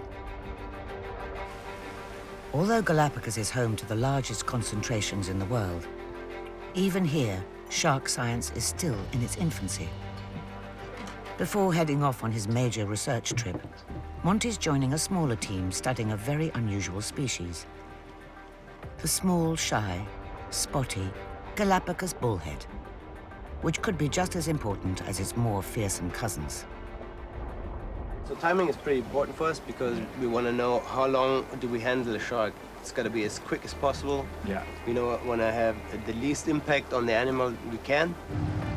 Since 2015, Max has been investigating whether this shark, like its neighbor, the marine iguana, is unique to the Galapagos. To prove it is, Max needs samples, which means getting hold of the sharks underwater. There's a perception of these islands that they're a kind of tropical paradise and it's all crystal clear water and still and calm.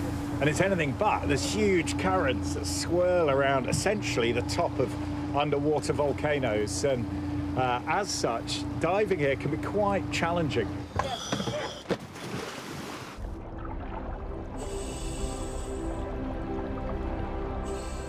Bullhead sharks spend most of their time hiding in rocky reefs. But they have got a turn of speed when they need it.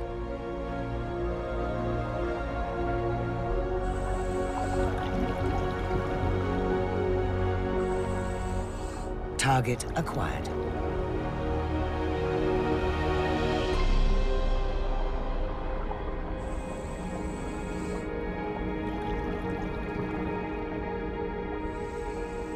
Hormones in this blood sample will show how developed the shark is.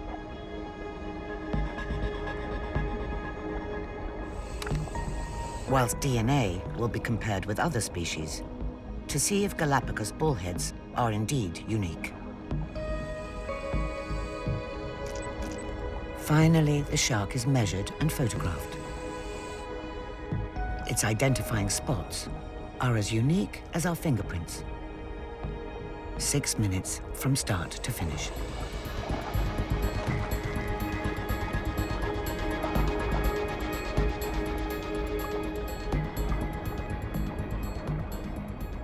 Why go to all this effort for this little shark, this little spotted shark? Yeah. We're just really starting to understand what's happening with the sharks here, how they behave, where do they move, where do they reside, if they're traveling to other places in the Pacific Ocean and so on. We know so far there's more than 500 species of sharks in the ocean. But the fun part is that we're still finding new species of sharks. So that gives you an idea how much there is still to learn. We're really racing extinction here because we don't want to get species extinct before we're actually really finding out where they are, who they are.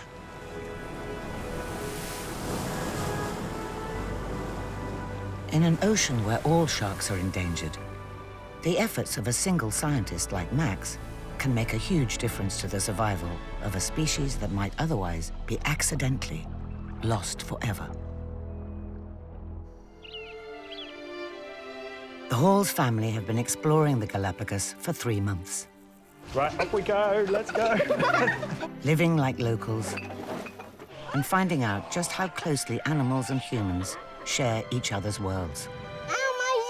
We got bitten by fire ants. We can see pecans.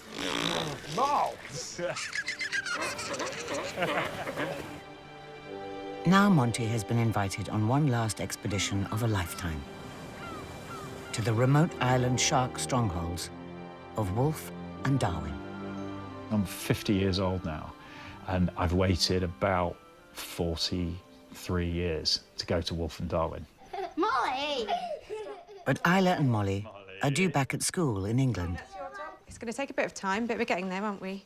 So while Monty packs for his final adventure, Tam and the girls will head back home to Devon. What's this in the bag? There's a little girl in my bag. I'm slightly envious, but equally, I think we're ready to go home, and it's definitely not a place for a 3- and 5-year-old up there, because they're going to be on a boat that's going to be doing this for a lot, so it's going to be quite wild, I think. It's time for goodbyes at Isla's Galapagos school. Can you help me give them out? They're sweeties. These are not, though. I don't think she wants to leave. That's a problem. No. Ciao. Before one last boat trip, the ferry to the airport. Bye, Daddy.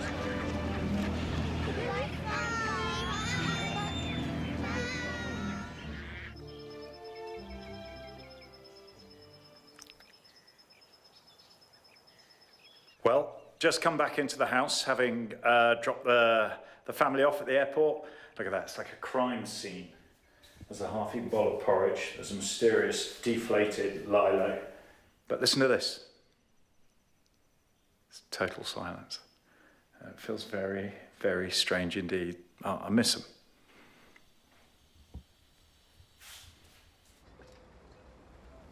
There's no time to dwell on it, because next morning, Monty has work to do. With fellow team member Robbie, he's joining the crew on board their shark research boat. Hi, Harry. The Queen Mabel. There you go, skipper. Gracias. The only thing majestic about Mabel is her name. In a harbour of luxury yachts, she's a little less refined. Just 50 foot long by 15 across, the triple-decked converted cargo boat will be Monty's home for the next 10 days. Travelling nearly 200 miles out to where few boats venture. So did you get seasick, Robbie? Unfortunately, yes. Not always, not constantly, but sometimes. And I know it's the worst thing in the world. It is, isn't it? No, I'm the same. I get seasick. I get seasick on certain boats, and I just have an inkling that Queen Mabel may be one of those boats. Once at the islands, the Queen Mabel will become the dive base for tagging and identifying sharks, to track their movements to and from the marine reserve along so-called shark corridors. There could be 1 billion sharks in the ocean, but maybe 100 million are killed each year. And they are so slow to reproduce that some scientists predict they could be extinct within just a few decades. Which makes trips like this so important. So this is the Queen Mabel. There's the crew, just dinner getting ready to say hello, chaps. Hola, hola. There's the hardest working man on the boat. It's the chef. Beautiful evening. We're just steaming up to Wolf and Darwin. Tanks there have all got diesel in. The ones down the side have got water in, just carrying all the supplies that we need for this long trip. Look at this, what an evening. Look at that. Yeah, you do not want to go in there. We are in the middle of nowhere. And here's my little cabin, which is small, very small. But I'm fortunate, quite frankly, to have a cabin on my own. A lot of other people on board are sharing. Hope we don't need those at any point. It's a long float to anywhere. That is the Queen Mabel. That's home for a week. In charge of the research are 2 shark scientists, veterans of countless expeditions. Jeff and Harry both work for the national park, and their specialty is sharks. And this is part of a tagging program, putting these acoustic tags in. Now there's listening stations all the way around the Galapagos that pick up these tags when the tags go within 300 meters of them. And it's a brilliant way of monitoring the movement of sharks in the Galapagos and outside the Galapagos as well. Tags have revealed some sharks cross thousands of miles of open ocean. They help define shark territories, which are vital when it comes to protecting them. There is evidence that the sharks are moving along corridors. And these corridors connect Malpelo, Cocos, Galapagos, and if you can prove that, you can get those corridors protected. Now, this tag will transmit for 10 years. So obviously that barb has to go through the skin, this incredibly tough skin, and lodge underneath. It doesn't really hurt the shark. Shark skin's so incredibly tough. National Park scientists began tagging sharks 10 years ago, making 4 trips a year to Wolf and Darwin. They only managed to tag on average 5 sharks per trip. So each additional tag helps add to the data they are bringing in. 1 down, 6 to go. While Jeff and Harry are tagging, Monty has his own role to play. It's the season for annual migration through these waters of the world's largest fish, the 20-ton whale shark. And Monty is hoping to catch one on camera. It's very important to see how many whale sharks come here to Galapagos, or stay in Galapagos, or pass to Galapagos. Now in the national park have a database about all the information. For every whale shark coming through every whale shark, the spots are unique, aren't they? It's like us. Like a fingerprint. Yeah. 24 hours after setting off, the mist clears to reveal a sight Monty's waited almost his whole life to see. Well, that's Wolf, right there. That is the promised land. You can see why it's so spectacular underwater, is the cliffs just drop off. These drop-offs will continue underwater. You get huge upwellings, lots of nutrients, oxygen-rich water, and they just become focal points where animals gather. It's time to see whether Wolf lives up to the hype as the team dive in search of migratory sharks like hammerheads or silkies.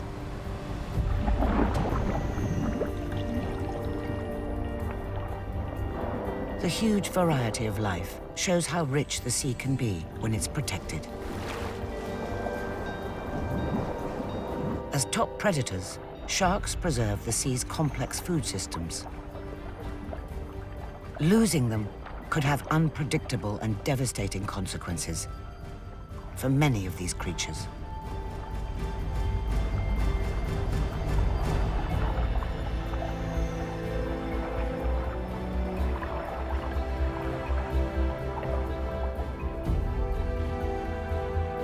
The search continues into a cave 20 meters below the surface. Home to a giant ray, but nothing else.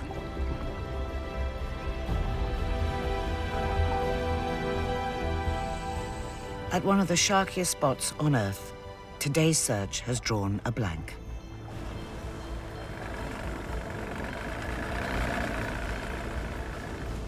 The team is putting a brave face on the disappointment. No joy. But there you go, that's the name of the game, you know? And we just got to keep going out and keep trying.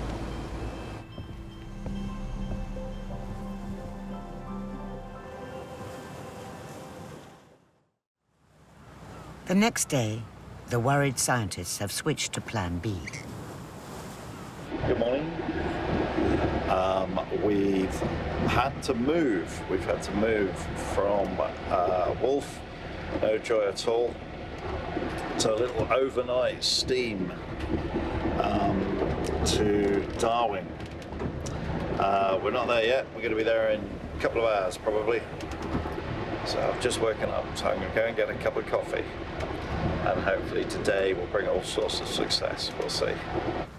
Over 150 miles from human habitation, a pinprick in a vast, unpredictable ocean, Monty's still holding out for the sharks he's been dreaming of.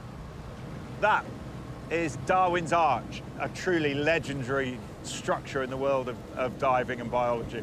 This is the final outpost of the Galapagos Islands to the north. And it's always been known as a beacon for big animals.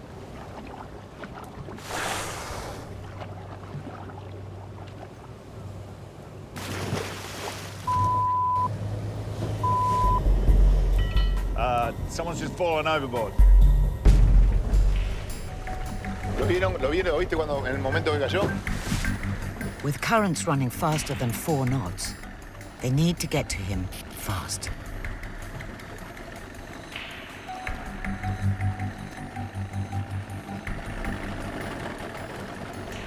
Tranquilo, bro, tranquilo. ¿Cuánto está ahí? ¿Cuánto está ahí? Ayúdale ahí.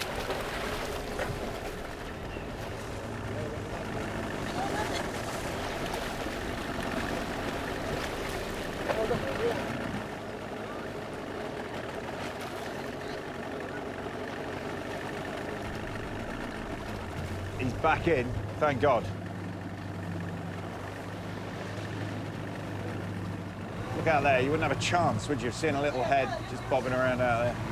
Yeah. It's a nanosecond, like one time you're all having a great time, you're all excited, and the next minute you're overboard and you're watching the vessel disappear, and it is every mariner's nightmare. I could see his facial expression, and he was petrified. The crewman's back on board, more scared than hurt. You okay? Yeah. Thank God someone noticed him go over. I always think of the kids when I do stuff like this nowadays. You know, I never used to think about stuff like that, but, you know, really, I think about Isla and Molly and how important it is to have their dad around. So, yeah, quite interesting. As they approach the site of their final dives, Jeff has something to show Monty that reminds him just how important their work is.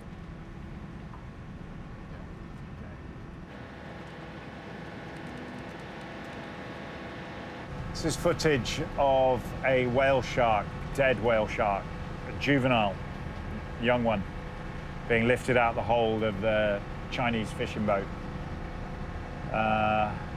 There's something particularly tragic about a whale shark, the carcass. That was young, and never reproduction. It's tragic because it's short-term gain. So the owner of that fishing boat can make a few $100s, you know. But I know it's easy to be simplistic and it's easy to say, oh, why hasn't everyone got a conservation angle on this? But genuinely, that is an endangered animal. There aren't many of them left. It's horrendous footage to see and harrowing, really. It's harrowing looking at it.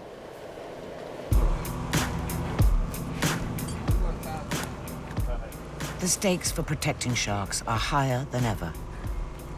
And the team are hoping that the waters around Darwin will give them the chance they need to help. I really want you guys to get a tag in, because I know you'll be like that. And I want to get that photograph, beautiful photograph of the whale shark. Okay. Yeah. So today is the day. Today's the day. Yeah. Today is the day. Hoy es el día. Hoy es el día.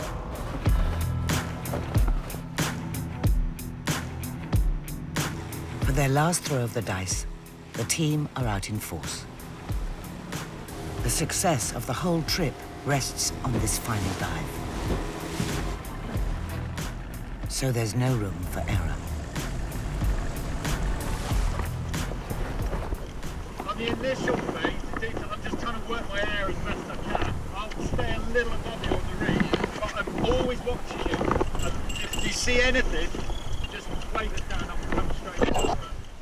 Jeff and Harry have chosen to free dive in case their scuba bubbles spook the sharks. It's a gamble, which means if they do spot a shark, they'll have only a single breath with which to dive 20 meters down to tag it.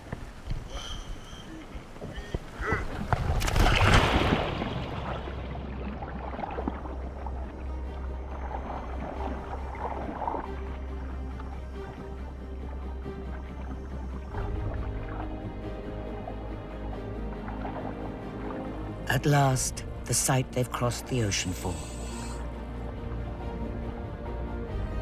Sharks.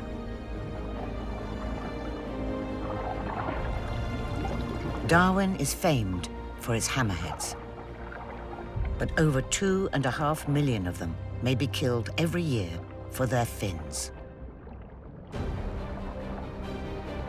Numbers of these scalloped hammerheads have declined by 95% in just 30 years.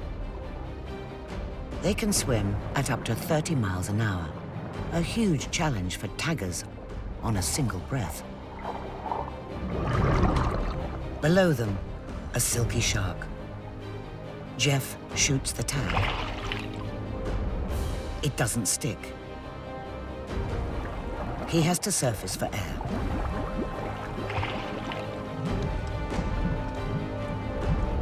Try again. They've tagged fewer than 30 of these in 10 years of trying.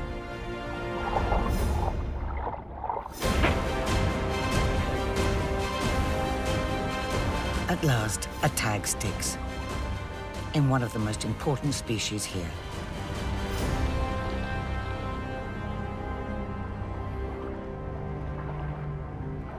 The team are ecstatic. But Darwin has one last trick up its sleeve.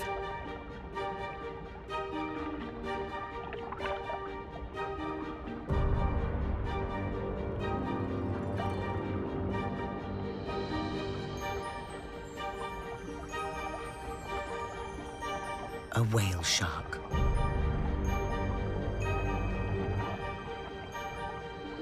They can grow 20 meters long, but much of their life is a mystery.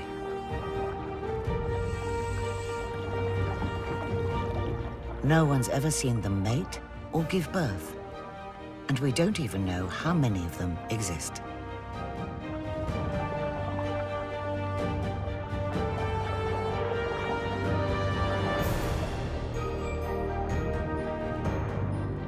Their spots are unique, so clear photographs allow scientists to identify them wherever they travel in the world. A shot of this one will help shed light on one of Earth's most magnificent and mysterious creatures, and protect it into the future.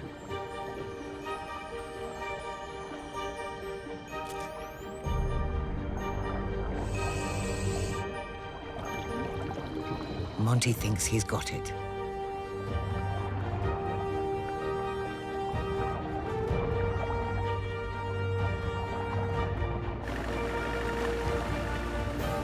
In the last dive of the last week of his 3-month stay in the Galapagos, Monty and the team's mission has come good.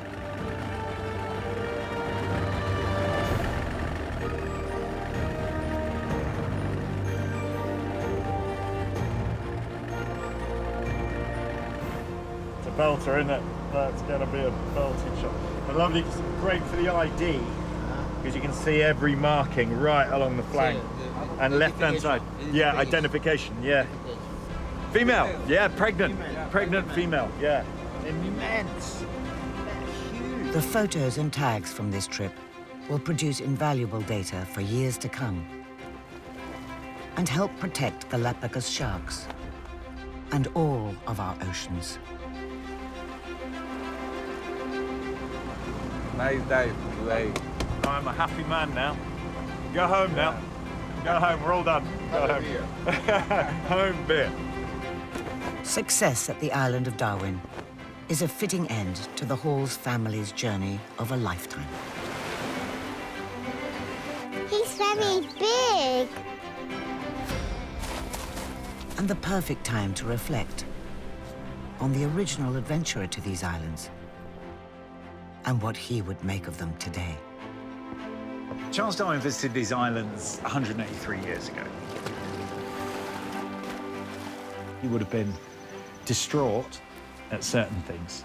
Everything to do with human existence is here on this beach. Diamonds are forever. Yeah, and plastic is too. But I think he would have been heartened at other things. A ver, vamos. A ver, espera. Wow! He would have been amazed at DNA sampling. That's a little hard drive, that is. Amazed at the stories that have emerged from the islands he visited. Wow, what an amazing view. A day in the life of a green sea turtle. Yeah. How wonderful. And I also think he would have got stuck in. So you're leading the charge for the next generation. We could say that all kids are. Wow.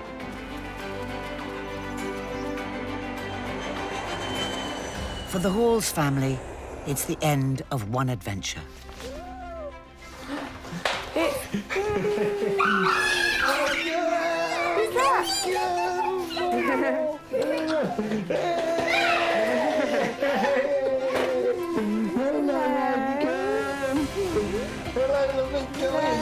Princess dress, hello. But the Galapagos will stay with them, wherever their journeys take them. We've had complete freedom here, really, and that's something that we'll miss when we get home. For the kids, it's like magic. Isla, what was your favourite animal that you've seen in the Galapagos? The sea lion. I'm gonna research and help the animals here. Molly, what was your favourite thing in the Galapagos? Fishies!